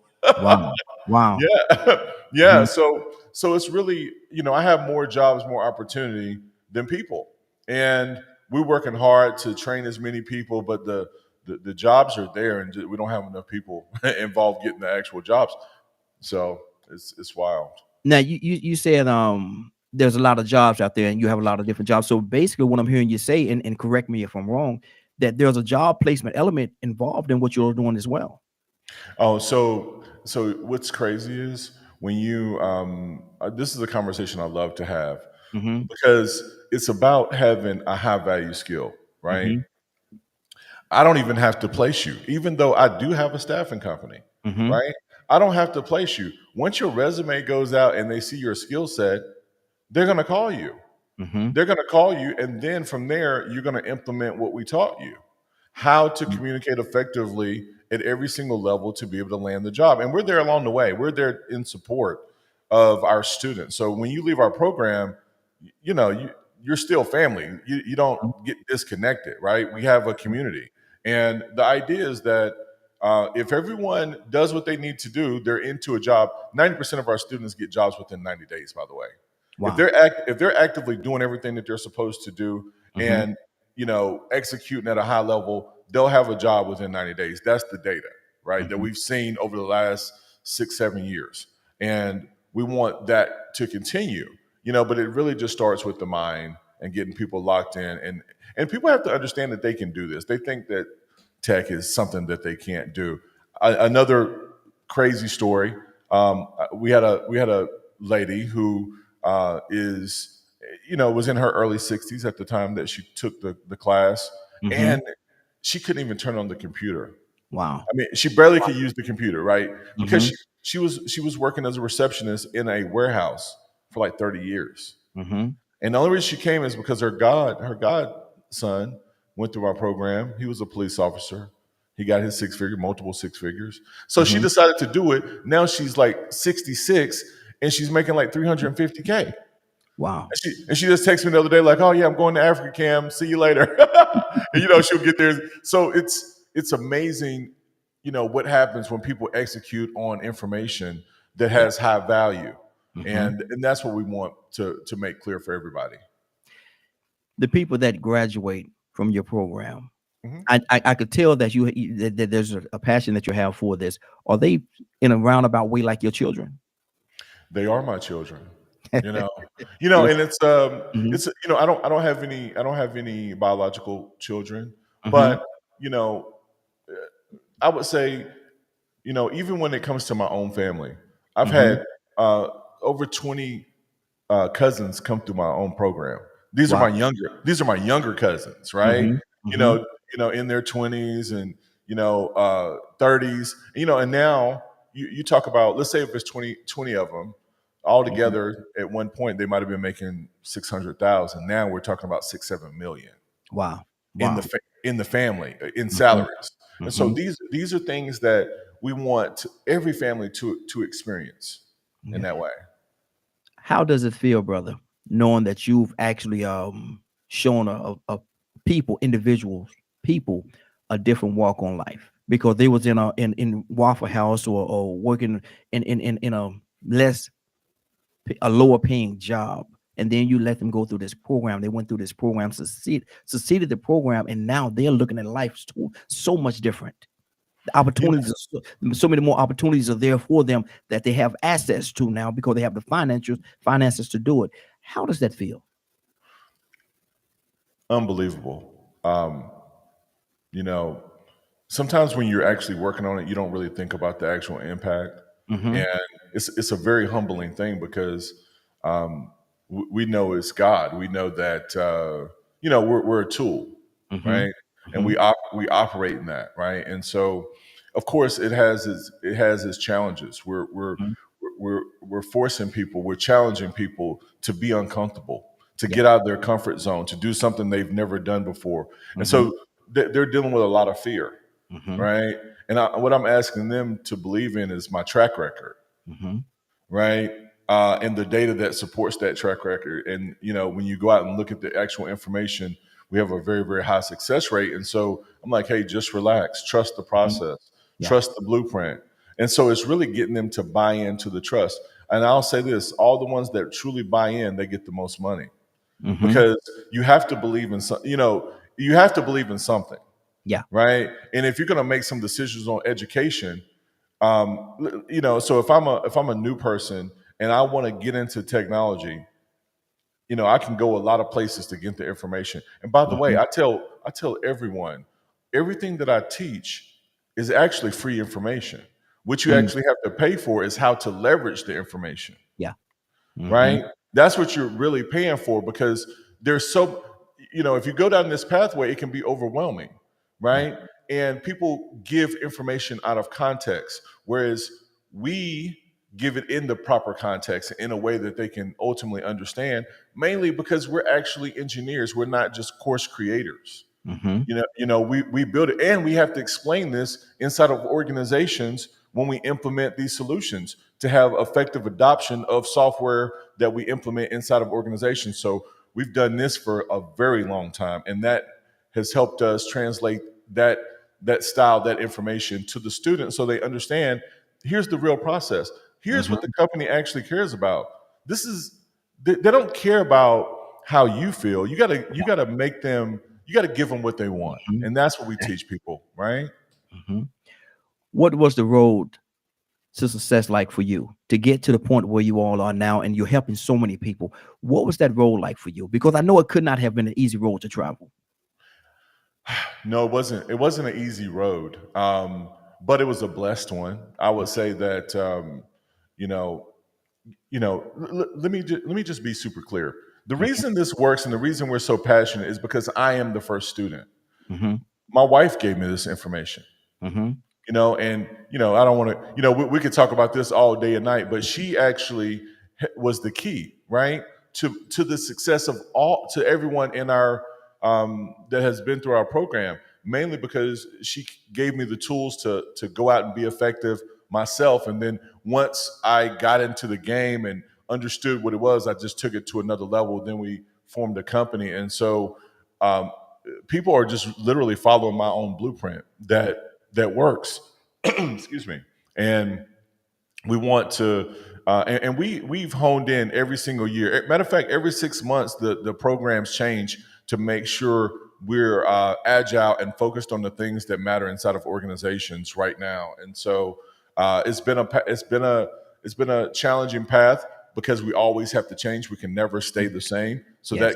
that keeps us in a place where we can never get comfortable. We're always learning new technology. We're always staying ahead. And, we're also partners with Microsoft and Salesforce and all these folks. So we get a lot of information early to disseminate so that we can pass on to our students with giving them the most value in their experience. Mm-hmm. Let's talk for a second. Let's talk AI. Mm-hmm. And how does that, what role does AI play in everything that you're doing? Oh, so a great question. So we're Cloud Tech Academy, right? Mm-hmm.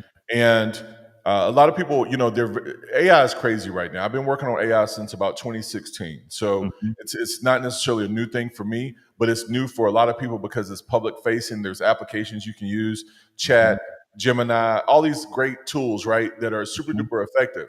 And so what I teach about AI is that, well, number one, all of our courses include AI, the AI that is relevant to the actual course, right? And so we have a couple different things, but more important than the AI is how you think about the AI, right? And so we just now completed a cohort of 50 students, right? We did cloud and an AI entry level course, basically, for them to understand what this stuff really is and how to use it, how to prompt properly, how to get the most value out of it, and how to also understand its biases and understand that you need to validate the information, right? Because all it's doing is assuming what you're asking.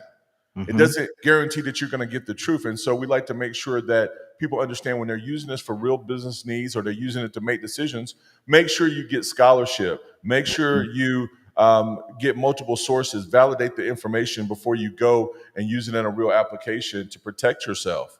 And so those are just important things that we teach. And we teach the relevance of how to leverage it and how important it is to get on board with this information right now. This stuff is moving faster than we expected, right? We got a bunch of public AI, but the private AI is next level. Oh my God, it's next level. Is that something that the average person would not know about? They won't know. They'll know in 2 years. Yeah. So there's privatized science, right? There's a market of science that's privatized.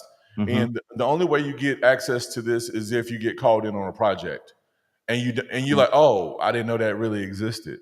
Wow. You know what I mean? Because maybe you have a certain skill set. My wife and I have been lucky enough to work on some very exclusive projects, which were so inspiring. Things that you don't think really exist. And I'll give you an example. No, I know everybody has probably seen Iron Man and all the Marvel movies, and you see the nanobots and how his suit is. That's real. It's not public, but it's real. Wow. You know what I mean? And so these are things, and I'll just tell you high level. What they're going to be using that for is to clean up the ocean. That's just one application, but it also is going to be used to fix broken bones. It's a lot of stuff that's happening right now. We have had more technology breakthroughs this year than probably the last 20 years. Wow. If I could take a liberty, brother, I want to ask you a question, and it may be an unfair question, but I'm gonna ask anyway. Because you're my brother, I feel like I can ask you. Sure, please. I'm gonna go to. We got quite a few people on the panel. I know they have a lot of questions as well. But AI, as it is right now, or as it's going to be in the future, Can it or is it dangerous? Yes, it's dangerous. Um, the question is, I think we have to ask ourselves: are we doing everything we can do to be prepared, right? Mhm. And what I mean is, it's dangerous from a job standpoint, right? Mhm. Jobs are going to change. You're going to have to upskill, right? You're going to have to change your skill set.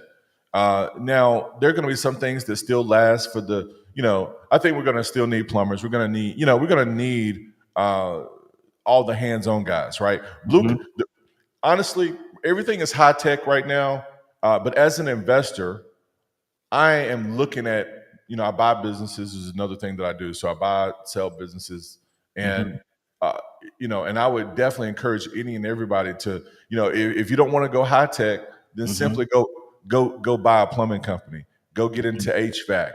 These are you're gonna be an instant millionaires Wow. because nobody wants to do this work, and Mhm. so this is another pathway that men, because I came on the back end of your conversation. I didn't quite hear the whole thing, but young men, this is going to be a great opportunity. The problem is we don't have a lot of great examples in our community of folks doing this Mhm. at the highest level because they start off in a time or they didn't grow their company. They're like, hey, well, I'll just make the money as an individual. But right now, it's going to be a huge opportunity for any man to go out and do some blue collar work and really get rich. Mainly because a lot of people just don't like working now. I'm a blue collar guy. I was a mechanic. I built engines for 12 years. Okay. And so when my wife gave me the information, I went into fully in technology, even though I'm building engines, which there's a lot of technology, and I'm Mhm. programming the computers that run the engines. And Mhm. so it was kind of a natural change over into this for me. But at the same token, anyone can do it. And there's different ways to be involved with artificial intelligence. You just have to figure out what part of that process. Either you improve your business with it, right? You improve your personal skills with it so you can make money, or look at a different industry that will not be affected by AI as much. But it's Mhm. definitely a threat. And if we don't change, and I'm really concerned about our Black community, to be honest, in a Yeah. deeper way, Mhm. because of our distractions and how we're distracted right now with news, things that keep us in emotion, things that Mhm. keep us separated, things that keep us unfocused, Mhm. and we're too focused on entertainment and not solving our own problems in our community. And I think we have a big opportunity, because you don't have to go through the long process. You don't have to go through 4 years or Mhm. 8 years to get a doctorate degree. You don't have to go through any of that to make six figures or multiple six figures. Our Mhm. average student after a year is making $250,000. Wow. I know a lot of my listeners are wondering this question and wondering why I have not asked this question already. But is there a financial aid or anything like that associated with the course that you have, or how can they finance it? And Yes. yeah. Yeah, so we do have finance options, right? It's all going to be based on credit, right? Mhm. And but we're a little different in terms of how we help people. Sometimes people want to do things and it's not the right time.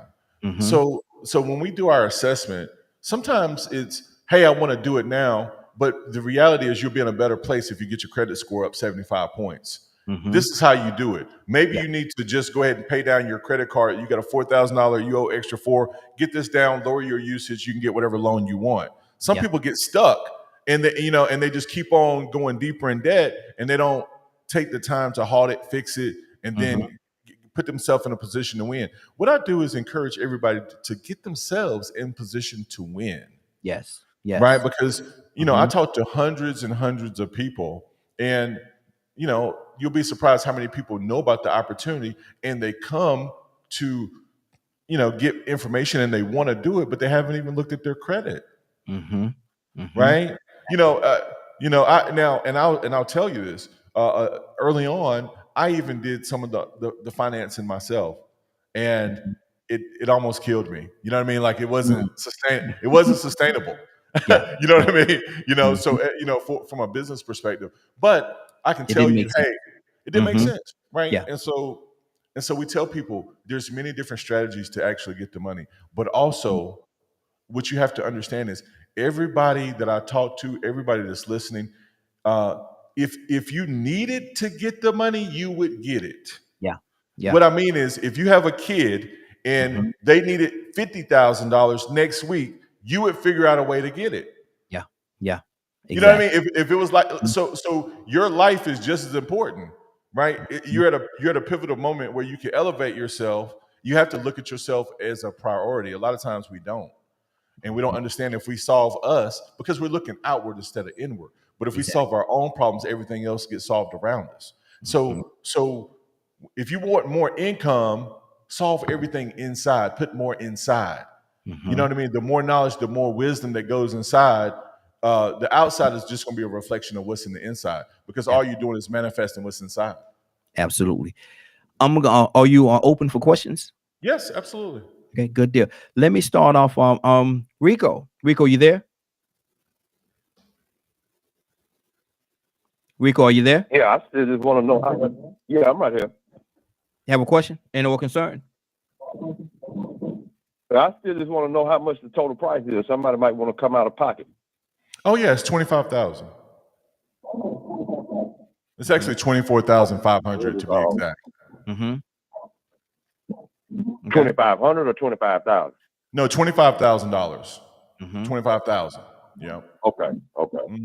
And what that is? And the other question is. No, what I was about to say, and what that is, that's an investment in yourself. That's an investment in yourself. And a lot of times, in order to get something, you gotta invest in yourself. That's obvious. That's obvious. I already know how that goes. The other question is when you speak about AI being dangerous, I agree with you on that. But do you think it's foolproof?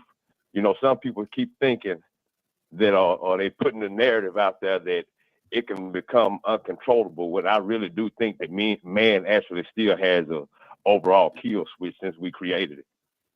No. It can definitely become fully autonomous. So number one, when we talk about AI, right now, it's moving faster than they expected it to move, right? And people are using this at such a high level, it's creating such a high demand that we have to create new hardware right now.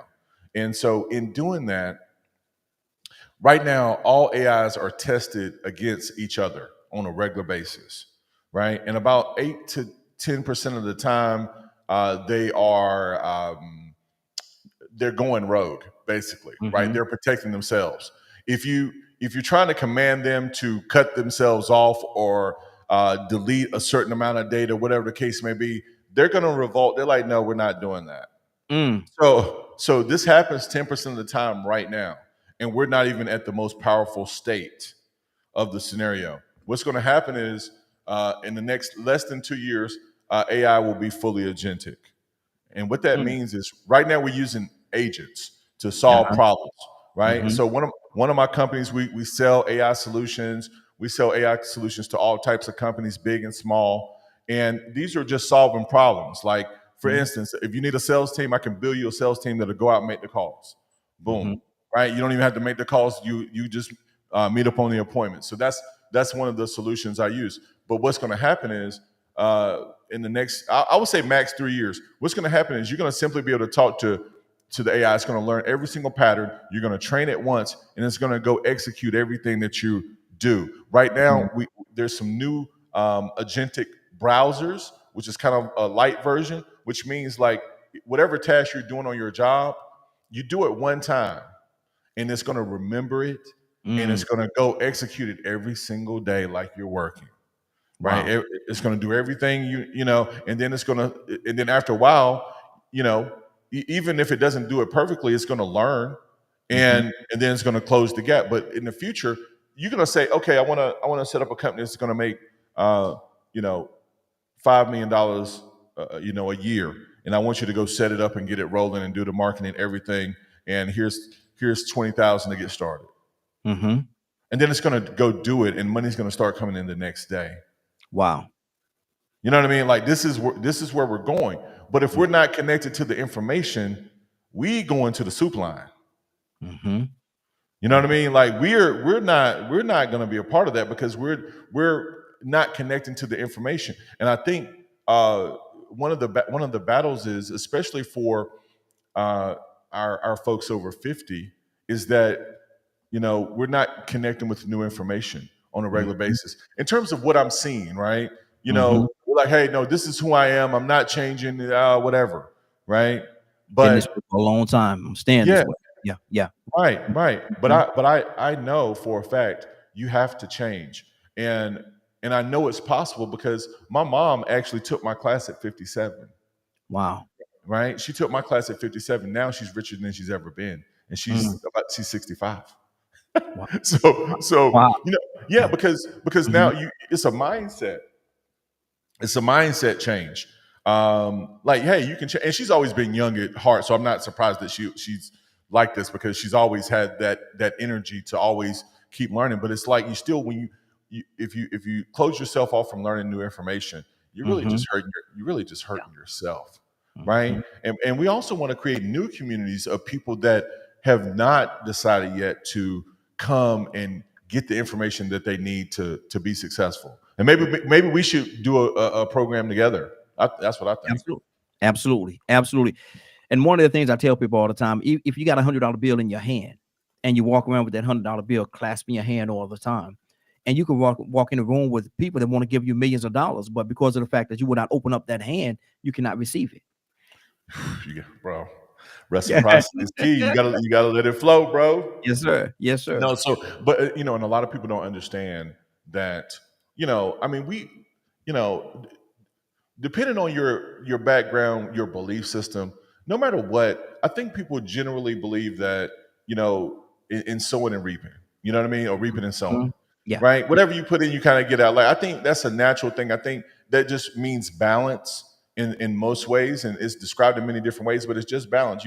It's energy. So if you put energy forth on something, you're going to get it back based on whatever, full energy you put into it. And so, exactly. we challenge people to step outside of their comfort zones and, get into something new, get into something fresh. And we're here to help you with that.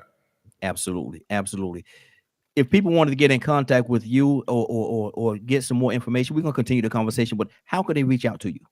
Yeah, so we're at www.cloudtechacademy.com. That is www.cloudtechacademy.com. That's on Facebook, Instagram, all platforms. You can reach out there if you have any questions. We do have a fall cohort coming up October 2nd. And, it's a great opportunity to get in. And we're trying to challenge everybody. If you want to get started on getting a new life, then you should probably be in this particular one. Because what that means is, come January, February, you're in a 6-figure role. Yeah. Started. You know what I mean? You can be rocking and rolling. And just so we're super duper clear, our alumni group is very strong. We have hundreds of people that make over 200,000. We have 75 people or 80 people that make 300 plus, and then we have our 500K group, and then we have our 600K group, and then our 700K group, right? And the reason they can do this is because they have a high value skill. They work remotely. You can technically have multiple roles, right? And you can make money and you can get ahead, right? A lot of times we're battling because it was like, oh, we're stuck. We have to go somewhere. We only can work one role. But just imagine being able to work, 3 roles at the same time, how much money you can save up, how you can get that leverage to get ahead. And I always tell people, well, how much is it worth to make $300,000-$400,000 for the rest of your life? How much is that worth? Exactly. Badger, you had a question? Yeah. Have y'all ever thought about doing any kind of like STEM introductions for the younger people? Oh, we do for kids and things like that. 100%. Yeah. So I'm working on a program for a couple municipalities in Alabama right now. We have done this in the past, and so one of the school systems, I'm actually working on an AI program with them right now, introducing this real information so that they can get it early. And so if you have an opportunity, please reach out. I would love to discuss. We definitely offer these services to any and everyone. So be glad to help in any type of way. Good deal. That's awesome. Yeah. Have you ever worked with nonprofits?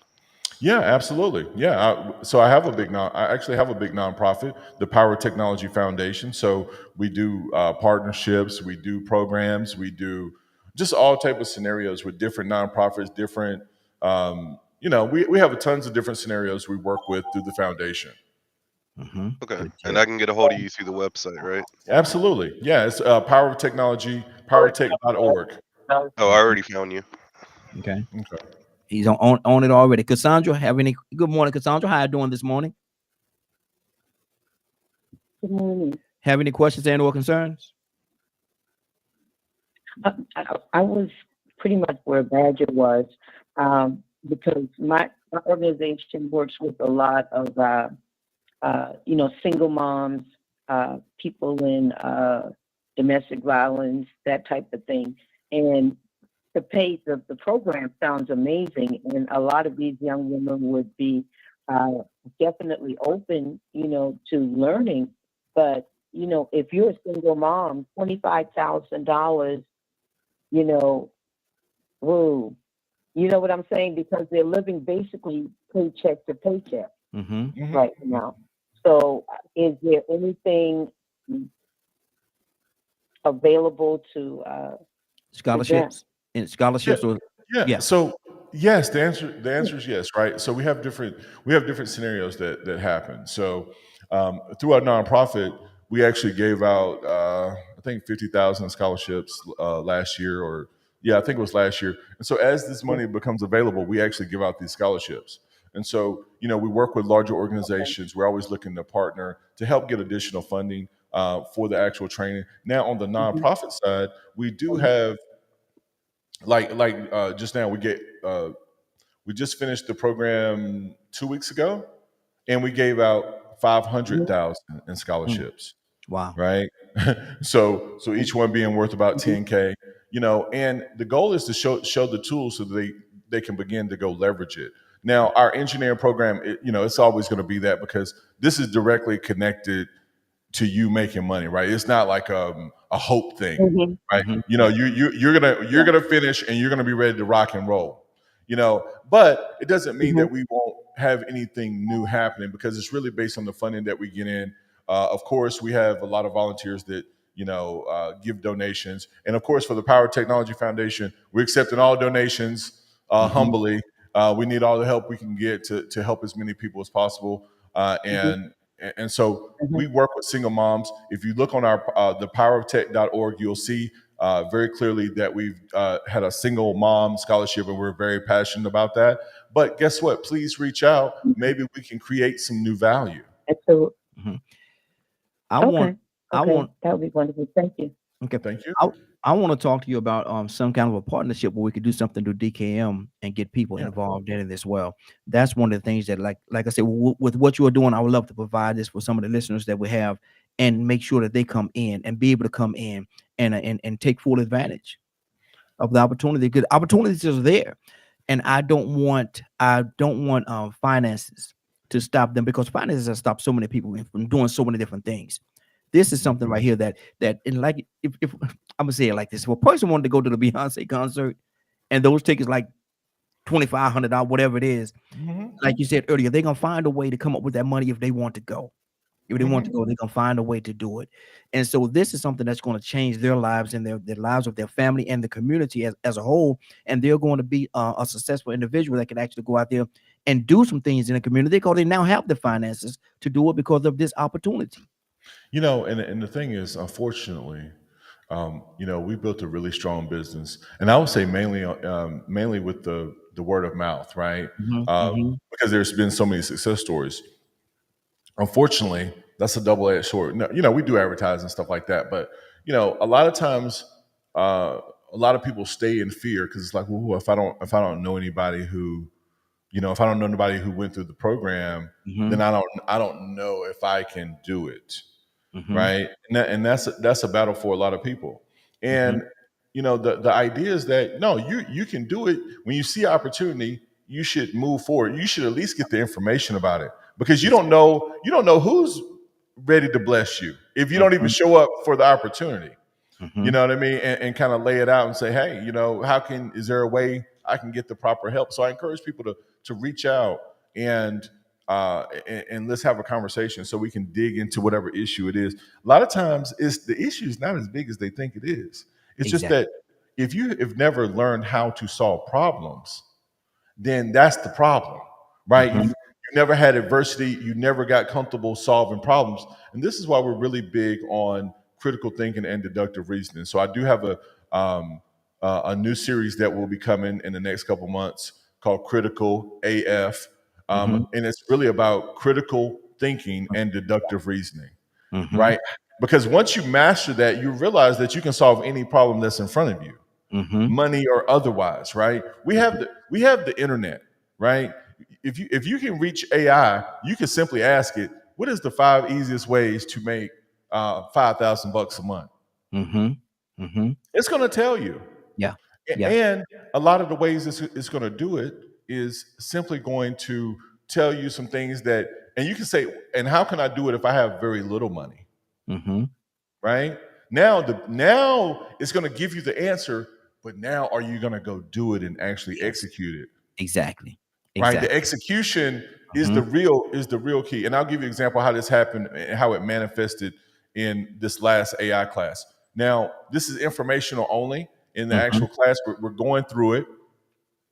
I've told a couple of guys in the actual course, hey, you're trying to get on your feet. Guess what you can do?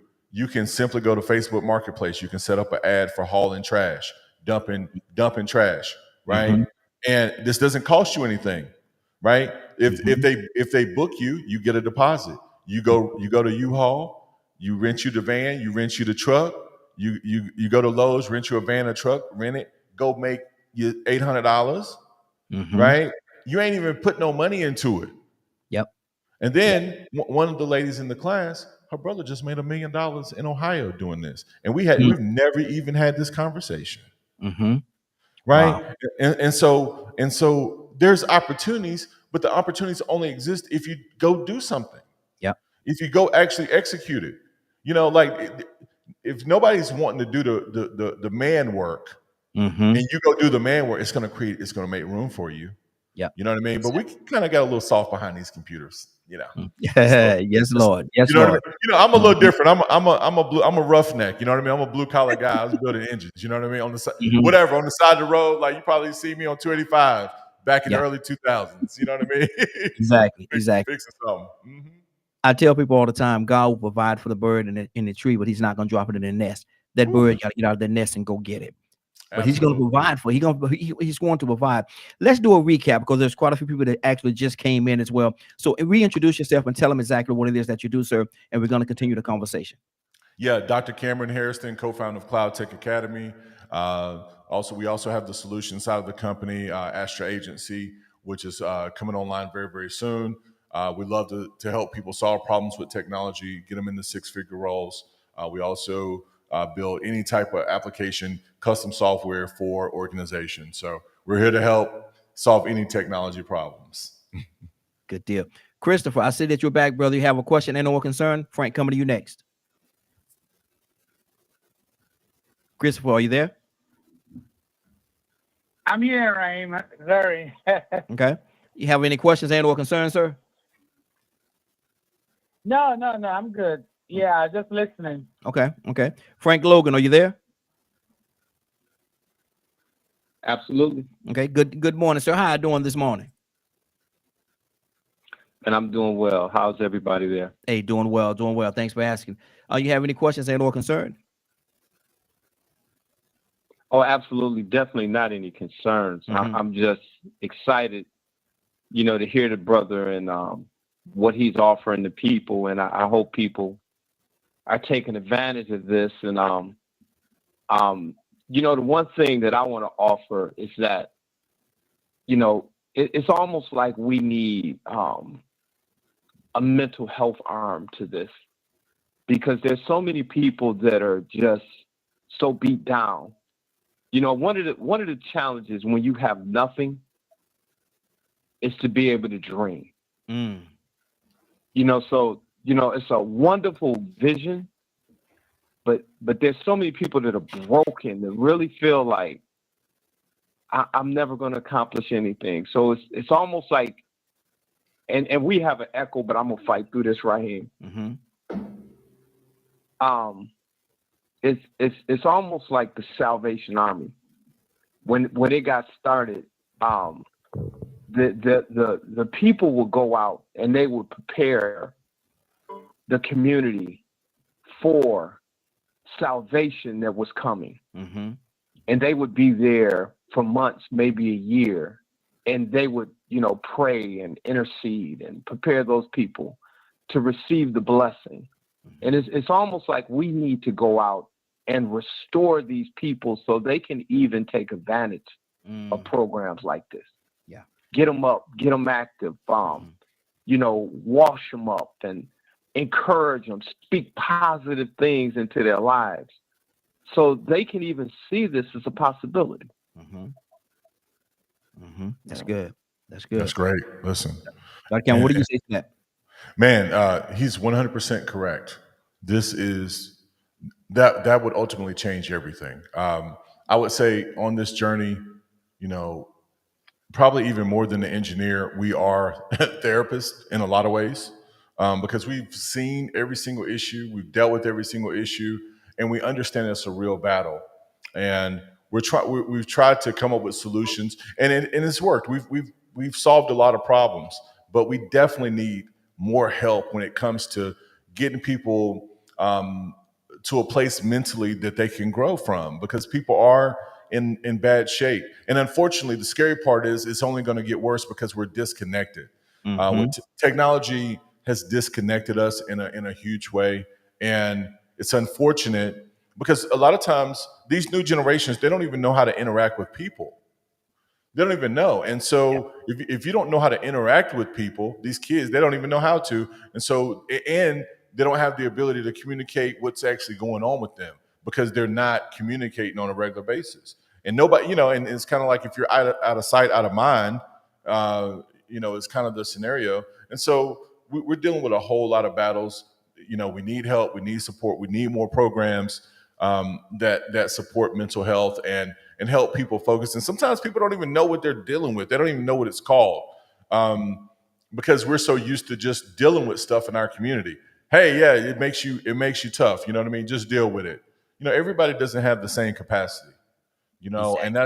and that's one of the things that I realized through the creating this program with my wife is that everybody, I can be very hard on some people and they respond amazingly. Some people, if you challenge them too much, they just fall apart and kind of go down the sink. And so it's really a balance of people. My wife is the nurturer. So we're very much opposite. She's a nurturer. She makes sure people's they're good, they feel good. That way they we can build their confidence up on both sides to go out and accomplish. But I really try to motivate people based on the mission, right? Meaning, what's your mission? Okay, you want to help your family. For the men, you want to give your family the best value you possibly can. I know things haven't worked out your whole life. If you come work with me, you'll be fine, right? If you just execute the steps. I visited one of my good friends and past students this past weekend. He has 3 daughters, 2 twins that are 2, and another one that's 3. And he used to be a pro athlete.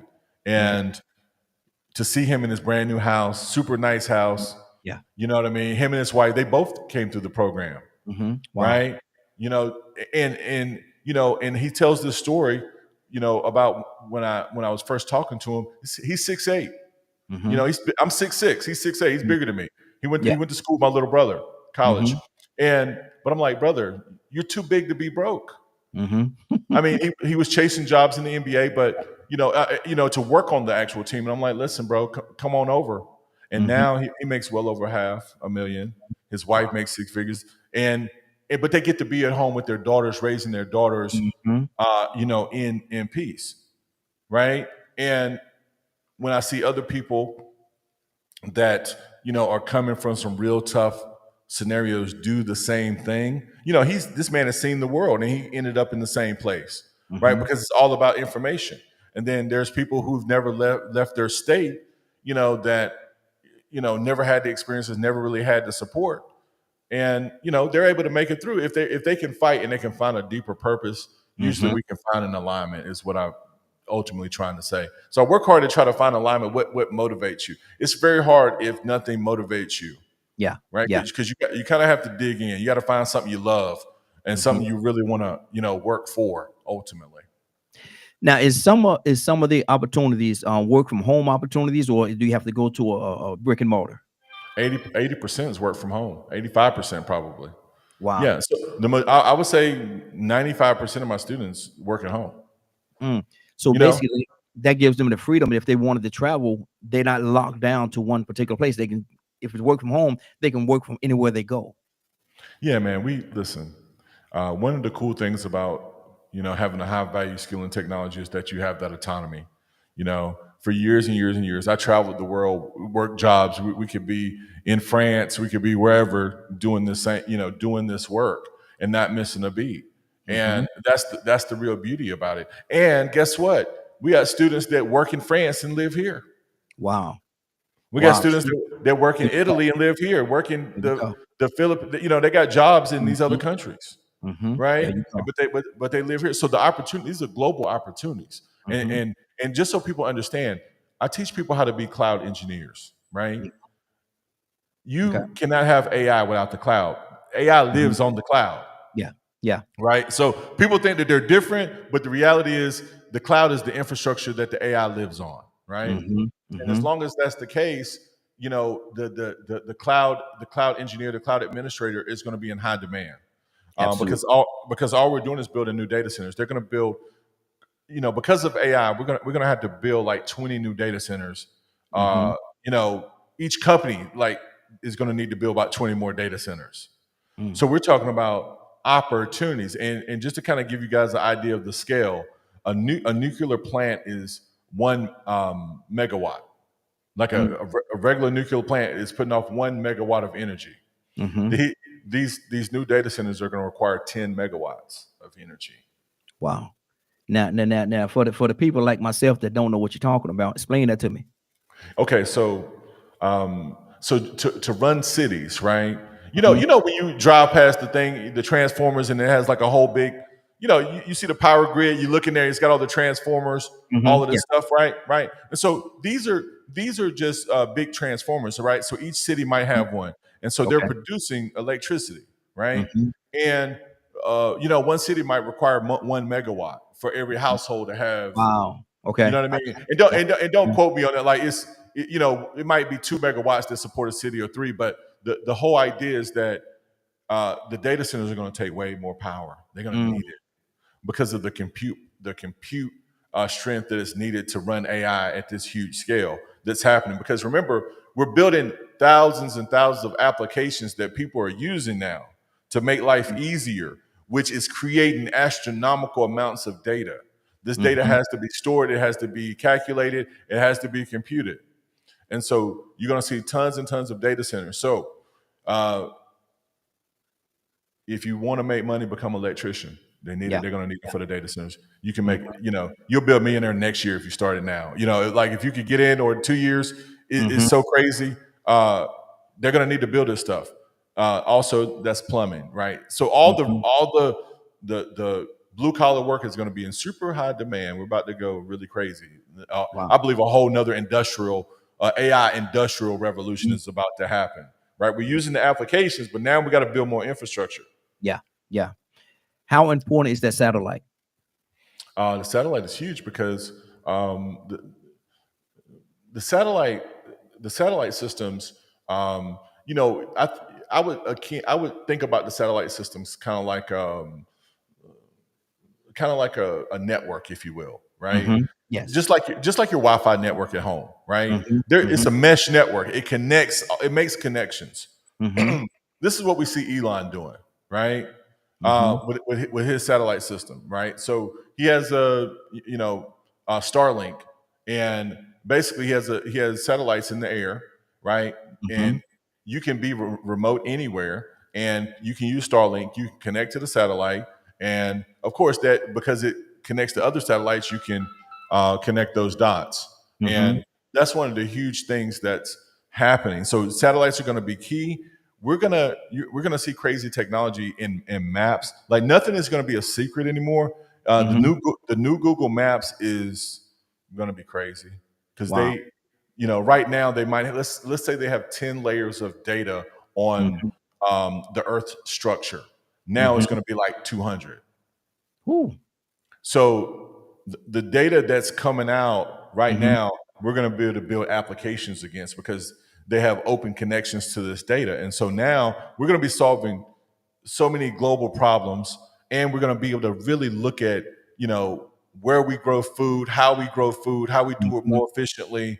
The other side of it, we're going to have vertical farms. They're going to build skyscrapers. There's nothing but a farm that's fully automated.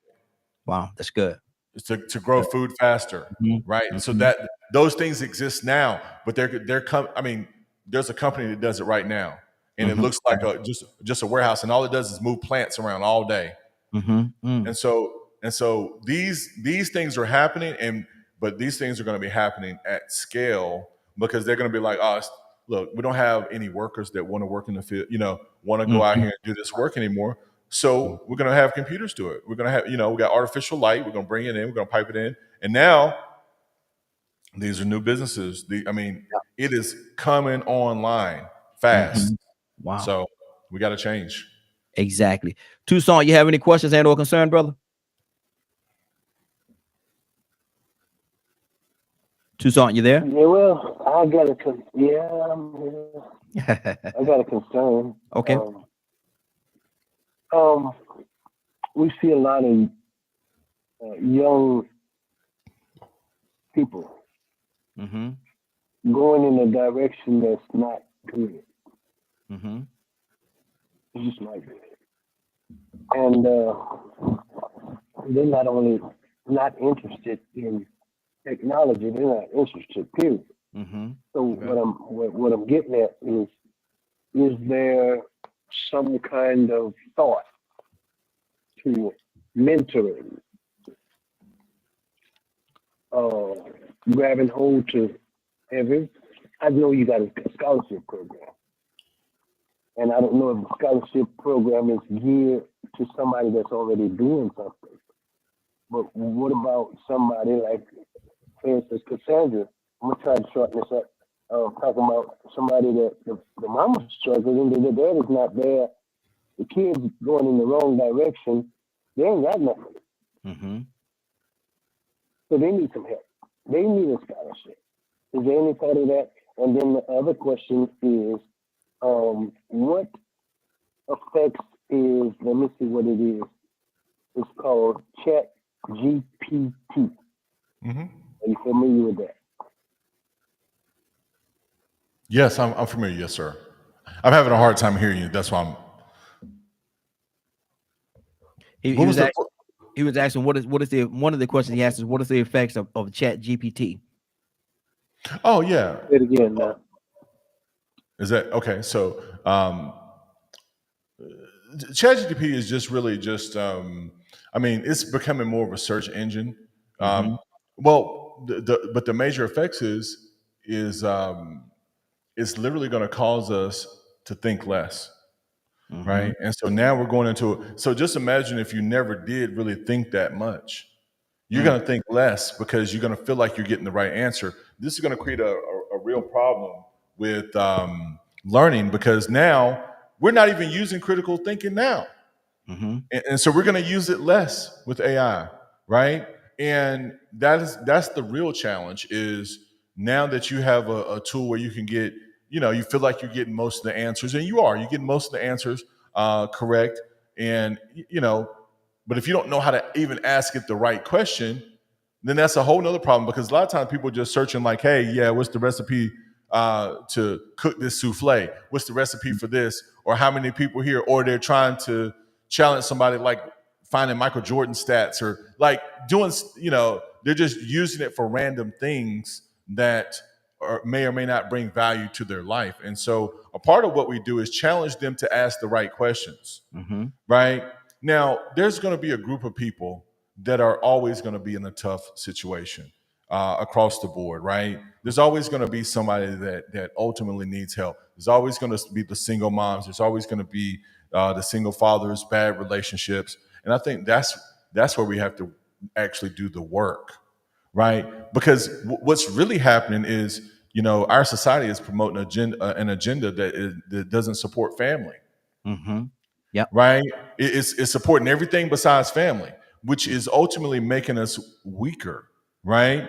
And when we have these single moms, we got to do something as a community. Right. We start off as a very conservative people. Right. Now anything goes. There's no respect. There's no anything. And our family structure has changed. I'm actually doing my, I'm planning my family reunion right now for next year, and I realized there's so few people even doing family reunions now. We're not even getting together to connect, to even have that support system, and that's why a lot of these young folks are like literally falling to the wayside. They don't even have real grandmothers anymore. Mm-hmm. Like, you know what I mean? Like Exactly. those days are over. The grandma's is at the club.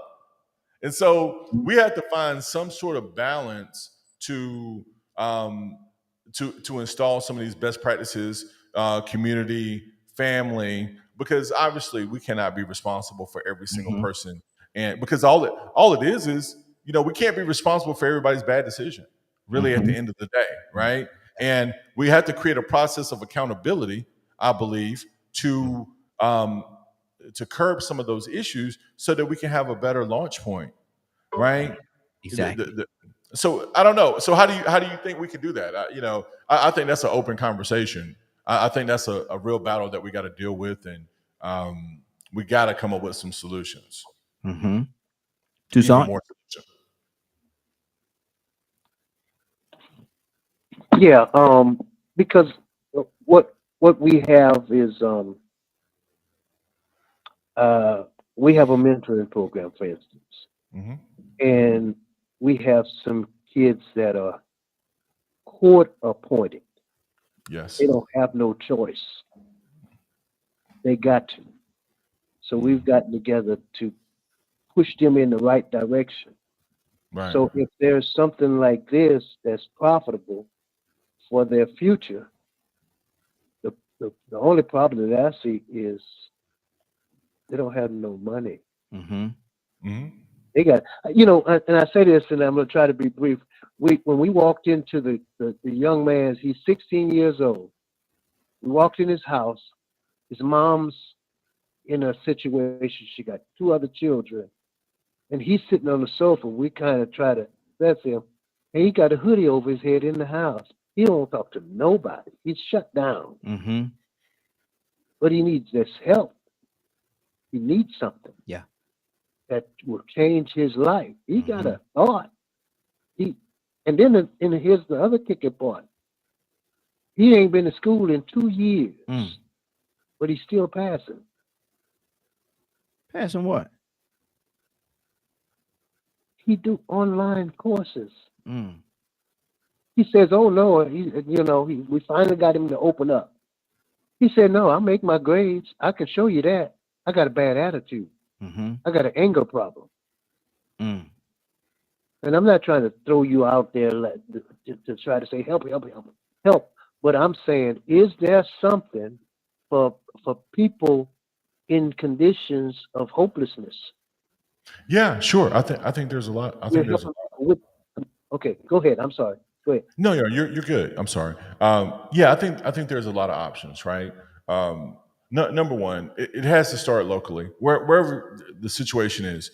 If it's about money, then somebody's going to have to learn how to do some grants or pay somebody to do some grants to be able to get the money. The money's available, right? And somebody's going to have to step outside of their comfort zone, right? And guess what? You can use AI to actually write the grants. So why aren't more grants being written if you got a tool that'll write them and answer all the questions so you can get them submitted? So that's one thing that I talk to with nonprofits and just anybody who's like, right now you have AI. Why not, if you want to apply for a grant, use AI to help you do it and get it done, right? The problem, again, would ChatGPT be a resource, or is there another another source that they will possibly use to write those grants? I mean, you can use Chat, you can use Perplexity, you can use Gemini, you can use just about any one of them to help you, write the grant and get it submitted. And so these are things that can ultimately happen, but we got to have people taking action on these things. And usually when stuff is when people are dealing with the state, or there's an issue on that side, or if there's not support or not family or whatever the case may be, there's usually some programs connected to it, but the programs are not always operating efficiently. It takes people to also go to those programs and challenge them and ask them, like, what's happening? And are you guys even innovating? Are you just sitting here? How many grants are you getting out? It's like, oh, we write 5 grants a month, because they're doing it by hand. You know what I mean? When they could be putting out 100 if they're using AI. So exactly. So we have to use what the tools that are available to us. I think first, and I feel terrible. My heart goes out to the young man, and a lot of times these kids are angry because the parents didn't do what they needed to do. Yep, exactly. Right. Exactly. And then the expectation is, well, another person got to deal with it. You know what I mean? But where's the family at? Did the kid not have a grandma or uncles? Nobody. And I know that happens. I know that happens, but it's like, man, whoever is the adult, whoever is the family, we need to reach out to them and see how we can get some more support. Exactly. We got to pull together so we can have more accountability. You know what I mean, across the board, because one group of folks can't save another one. We have to all be looking to save ourselves and come up with solutions to save ourselves. And sometimes, actually, the value might be actually in the actual mother, to help the mother, achieve the next level, so that she can help the kid manifest whatever he's trying to manifest in a deeper way. Because sometimes it's just about the growth of the parent and their ability to deal with this particular type of issue. And that's powerful, because she's really, and I love what you said, because she's really his outlet. Once he see her doing something and see the possibilities come forth, it's going to give him that sense of hope that I think he's been missing. Absolutely. He's absolutely been missing. Leonard, you have any questions and or concerns, brother? No, not really. I mean, the guy is telling the truth about how he's explaining what he does and how to get people involved. I mean, I use AI regularly. It makes my business a lot easier. Because one, I love what he said about critical thinking and deductive reasoning. That's all I'm usually doing. And you get to a certain point where menial things just waste time. So if AI can give me menial information on my fingertips, I can use that to go further, instead of wasting 2 and 3 days on something that AI can tell me in 15, 20 minutes. I shouldn't have to go read a whole book to find something out anymore. Sometimes I just need a certain part of that book. Or if I may want to call into, that's what research does. When you're a researcher, you know about how powerful AI is. You still have to make decisions based on the data that you pull. That's the important part on how do you use the data. But if you're sitting here dealing with whether or not you're going to be able to understand it or whatever, you need a different type of help. Something else going on. Because you know me, I don't fool with people that don't have desire. I don't care where they're from or what situation they're in. I don't give you desire. You have to bring that to the table, and we can 100%. Do something with that. You got to be ready to play the game. You got to be ready to add value too, if you want something out of it, and but sometimes even that part of the conversation is all that's needed.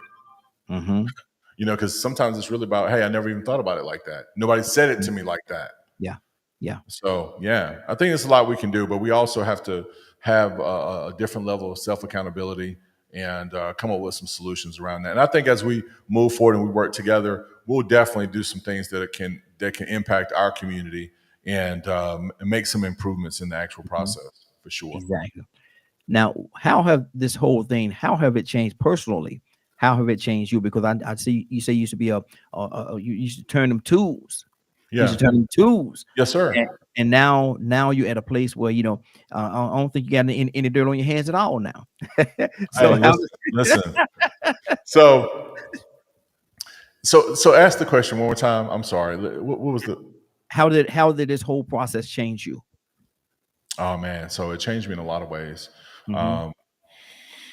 Number one, I realized, early on, it was a great opportunity for me to reach my personal goals. Right. Mhm. Once I was informed, got the right information, I was able to reach my personal goals, and I realized that once you get some money, you really don't even, after a while, you don't even want things anymore. Mhm. You know what I mean? All the Mhm. things you think you desire, it's Mhm. like it doesn't even mean anything. Once you actually get it, it's like, okay, you know what I mean? Like, okay, it's there. Then you have this, and it just collects dust just like everything else. And Mhm. so as I've collected junk, toys and Yeah. just whatever stuff, right?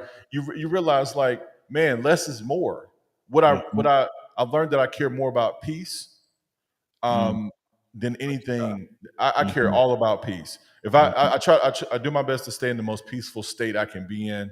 You know what I mean? I try to. I've learned that when you kind of have to take yourself out of as much drama as you can, just so you can have the peace, so you can think and be creative. Yes. And so one thing I've learned is get as much peace. Obviously, take care of your health. Obviously, focus on solving problems internally first. Right. Mhm. A lot of people are so hell bent on solving other people's problems, Mhm. but they haven't really solved their own problems yet. And you can't help other people until you help yourself. Yes.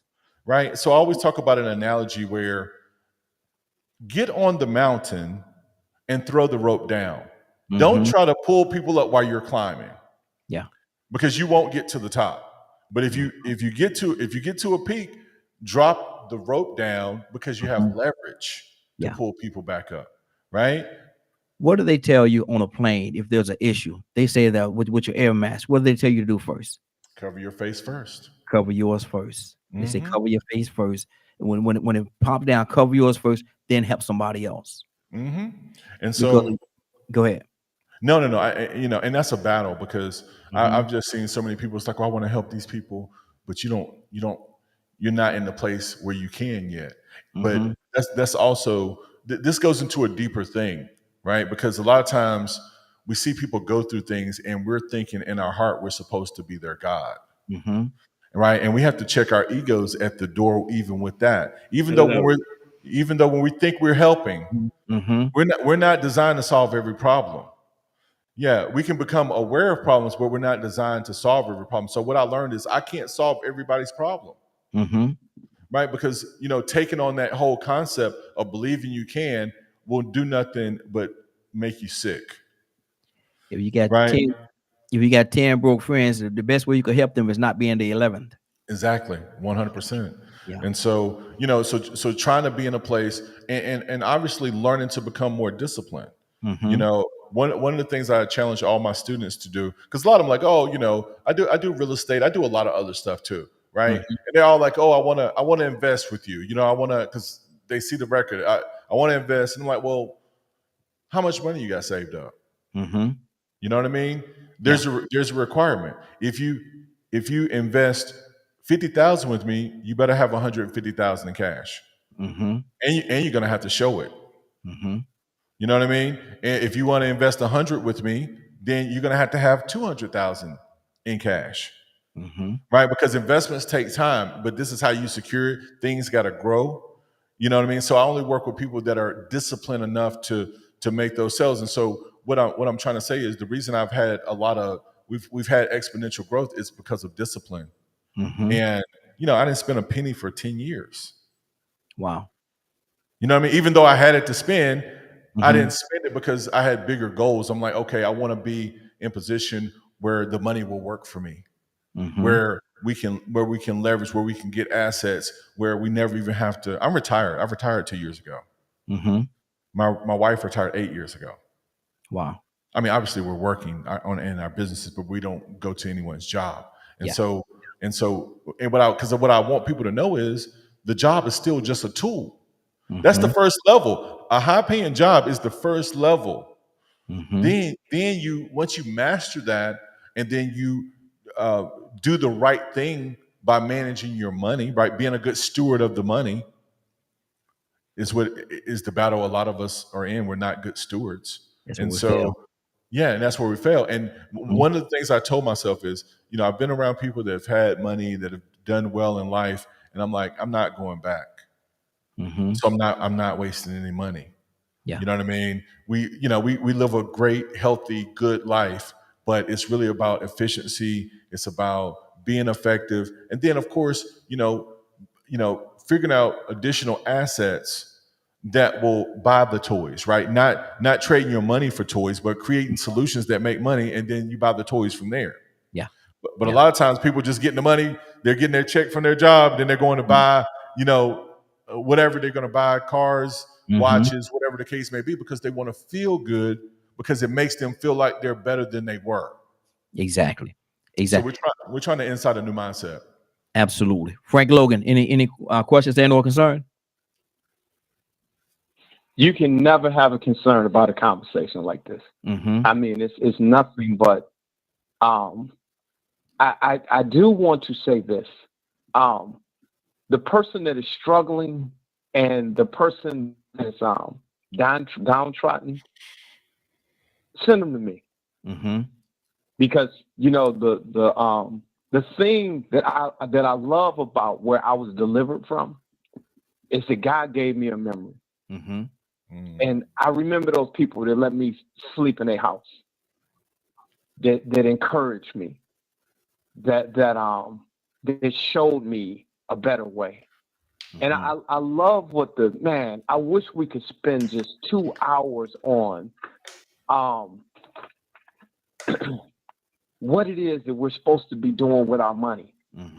That when you're getting your check, how you distribute that money in your own household, what you should do first, what you should do second, what should be your goals. You should have a goal for your household, and be able to talk to people, to talk to our people about having a budget. But the thing that we have to do is that when we have family reunions and when we have people that we have influences over, we have to have conversations with them. When we have that brother or cousin or nephew who's having 4 or 5 kids by 5 or 6 different women, we need to challenge him. Yeah. Hey man, my father told me any man can please a bunch of women. It takes a real man to please one. Yeah. Because a whole bunch of women don't want a lot from you. What are you doing? And we should not be okay with that. We should not be okay, because what it's doing is making us, and I hate to use this analogy, but I used to breed dogs right here. And you would breed to the strongest dog. And what this is doing is weakening us as a people. And you got a bunch of weak jokers running around here that are not responsible. They can't raise a family. They have no idea where their children are at. And then it's making their children weak. We need to really, really take time and talk to our kids about being predators of charge cards. I had a family member that got a communication saying, hey, we have $1,500 for you. Just come get it. It's 72% interest. Good Lord. That hurt. So he didn't accept the money. What did they do? They raised the amount that they were willing to give him. We'll give you $3,000. Because we don't even care if you pay it all back. Because whatever you pay back, we're going to take that, and then we're going to garnish you for the rest of your life. We have to talk to them about these traps. But the last thing that I'm going to say is that we have to understand what we are competing against. Social media, this ignorant behind television, and grown folks that are lying to our youth.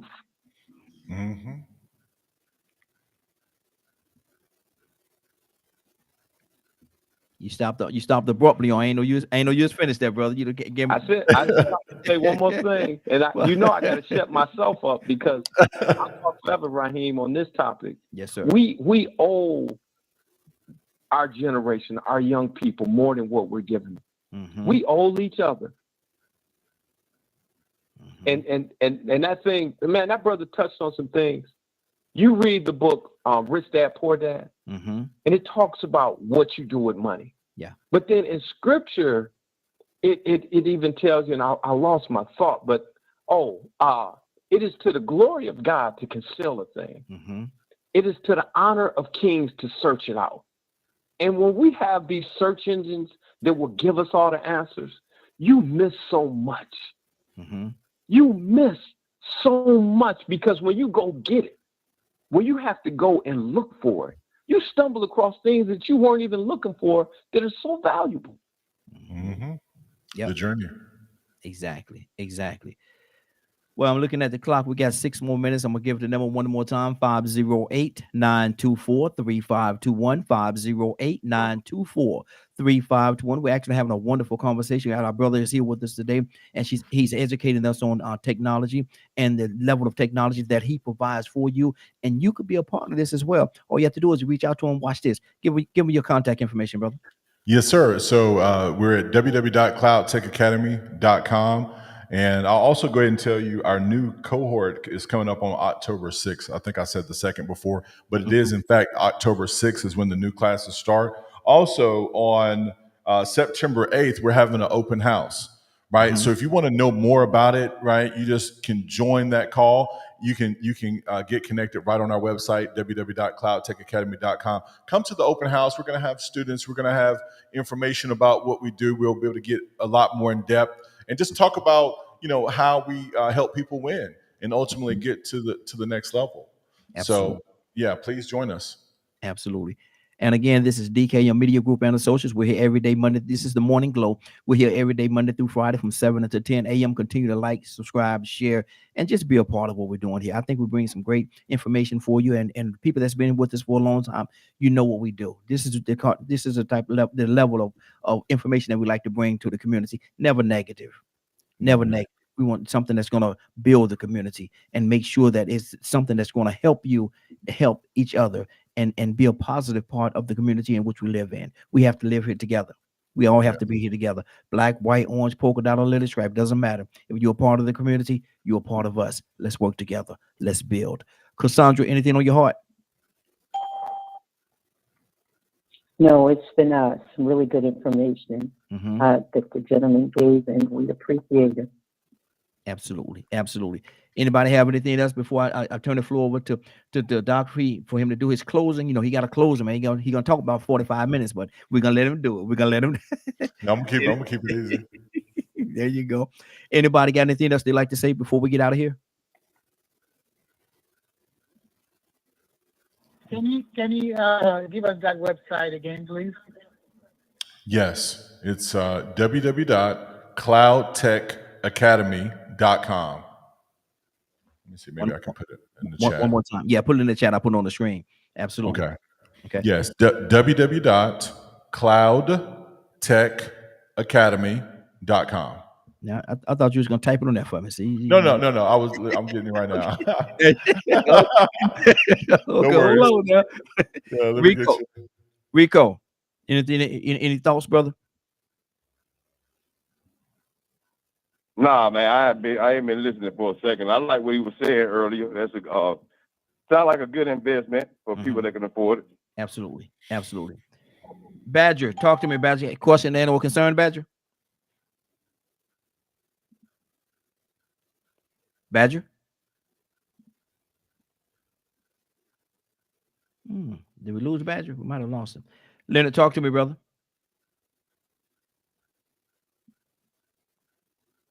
Leonard?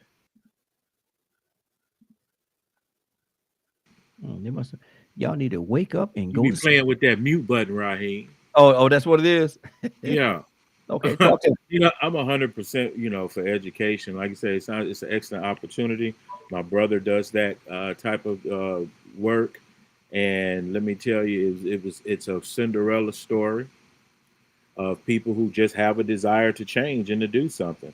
Mhm. It's for people that want to win. It's for people that want to win. And I always talk to, I'm not going to beg you to do better. I'm just not. Mhm. The opportunity is there. If you want to really have a greater impact, vote for local representatives that are for funding assistance for individuals that need financial assistance. We had a great president that was talking about making sure that everybody had access to at least 2-year schools for free, especially if they fit a certain criteria, not having money. You don't get that type of assistance when you put people in office that don't care. Mm-hmm. Wow. So this is what we need to focus on. But like I said, I want to stick to what he said before. It's about critical thinking and deductive reasoning. Mm-hmm. Problem solving instead of making excuses. Exactly. Anybody else real quickly? Okay. Sir, the floor is yours, brother. Anything you want to say? If we missed anything, we had a lot to cover today, and I think we covered a lot. And but if you have any questions or concerns that you want to say that you want to address, brother, the floor is absolutely yours. And I'm gonna step back, put you on full screen. How about that?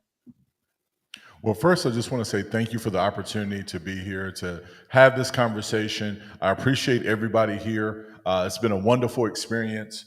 Obviously, all I'm trying to do is bring awareness about technology, let people know that there's a real path, and there's also people that actually care about their future in a real way. We have a lot of love for people because we understand the battles. At Cloud Tech Academy, our whole staff is dedicated to helping people solve these problems. And I'll even tell you, even most of our staff have been through the program. So even the teachers, the trainers in the actual courses, guess what? You can't make excuses because they've actually been through the process themselves. So we have a lot of trainers. So the thing is, I want people to know it's better to learn from practitioners.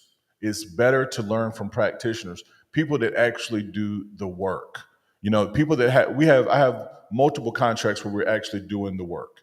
And and we're staying up to date 24/7 so we can deliver the best solutions to our students, the best information, and also so they can get the best leverage. And they're going to be a part of a community that understands what they've been through. You're not going to be by yourself. And it does not matter you do not have to have a tech background. That is not necessary. We prefer empty cups. Come on over, we'll fill it up, and you can go out and live your best life if you simply just follow the blueprint, take the steps. Also, just because you don't have the money doesn't mean you shouldn't reach out. There's always a solution. Start the process. You don't know who's trying to bless you. Put yourself out there. Get outside your comfort zone. Also, if you're not quite ready for Cloud Tech Academy, make sure you contact thepoweroftech.org. This is our nonprofit foundation. We do all type of events. We also do trainings, and this is all funded by our sponsors. If you know any sponsors or potential sponsors, have them reach out to us. Also, if you would like to give any donations, we're also open to donations on the foundation side, as we're looking to solve as many problems as possible. And so, Raheem, I just want to thank you so much. This has been wonderful. I've enjoyed it. Really, really great experience. And I look forward to coming back. I want to come back. And of course, I want to have you on my show same way. And so just thank you again for the opportunity. I'm very grateful, very humble. Thank you. It's been a blessing, brother. It's been a blessing, and thank you. Thank you for taking the time and hanging out with us. We're about to get out of here. Hang on. We got a couple of things we do before we get out. First, Cassandra Alexander Green, are you there? Yes, I am. Cassandra, somebody joined the broadcast late today, 8 o'clock, 8:30, 9 o'clock, even 9:30. Not 9:30, but 9:30. And they say, look at here. I wish there was a way that I could hear this broadcast and hear it in its entirety. Cassandra, are you able to help them out? We can definitely help them out. If you've missed any part of the show and would like to see or hear it in its entirety, tune into dkmmediagroup.com at 3 p.m. Eastern Standard Time. Once again, if you've missed any part of the show and would like to see or hear it in its entirety, tune into dkmmediagroup.com at 3 p.m. Eastern Standard Time. Good deal. Good deal. Time for the pledge. Y'all gonna say the pledge with me today. Kay, I see you just came in. I'm glad that you're here. I need you to help me on this pledge. And anybody else that would like to repeat after me, please do so. And the pledge, it goes a little something like this. I will take this day. I will take this day. And be the best that I can be. Be the best that I can be. And be the best that I can be. Do the best that I can. Do the best that I can. Do the best that I can. And help as many people as I can to do the same thing. To help as many people as I can to do the same thing. I promise to do it with love. I promise to do it with love. I promise to do it with love. Compassion. Compassion. And the grace of God. The grace of God. And the grace of God. Giving him all the honor. Giving him all the honor. Giving him all the honor. All the praise. All the praise. All the praise. And all of the glory.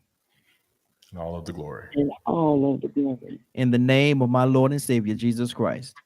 In the name of my Lord and Savior, Jesus Christ. In the name of my Lord and Savior, Jesus Christ. Amen, amen, and amen. Amen. Frank Logan. Frank Logan. Frank, wake up and go to sleep. Frank, you there? Okay, may I stepped away for a second. Oh, Cassandra's here. Cassandra Alexander Green, coming back to you. Can you pray us out, sis? Father, we just thank you for this day that you have given us. We thank you for your many blessings. God, we honor you today, even for the young man that came on and shared such great information.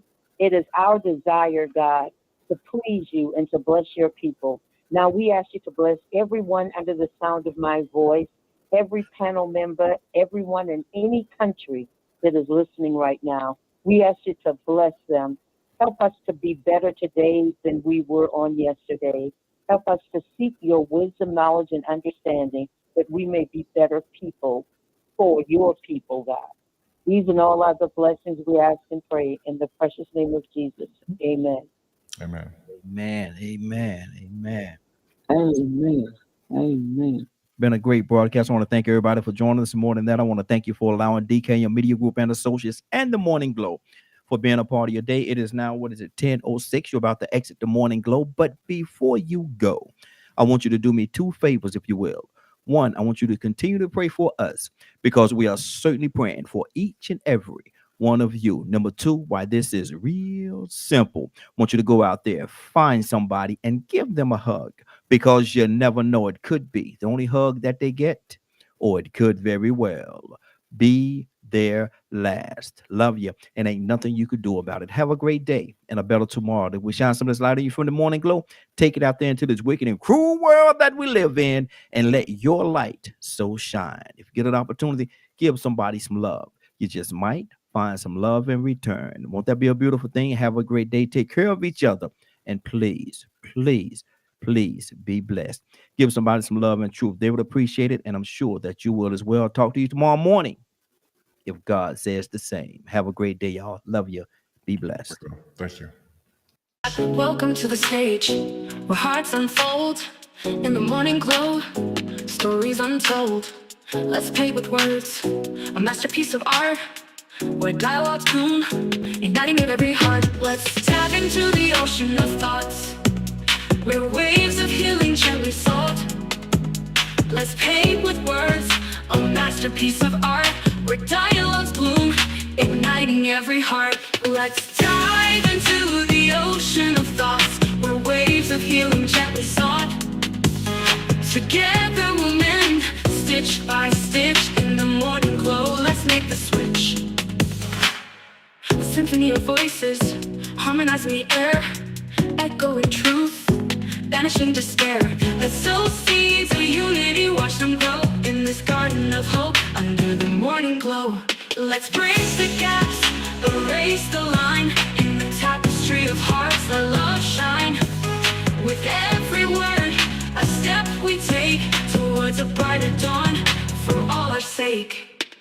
Welcome to the morning glow, where dreams take flight in this realm of possibilities. Let's unite, together we stand, hand in hand, healing the nation across the land.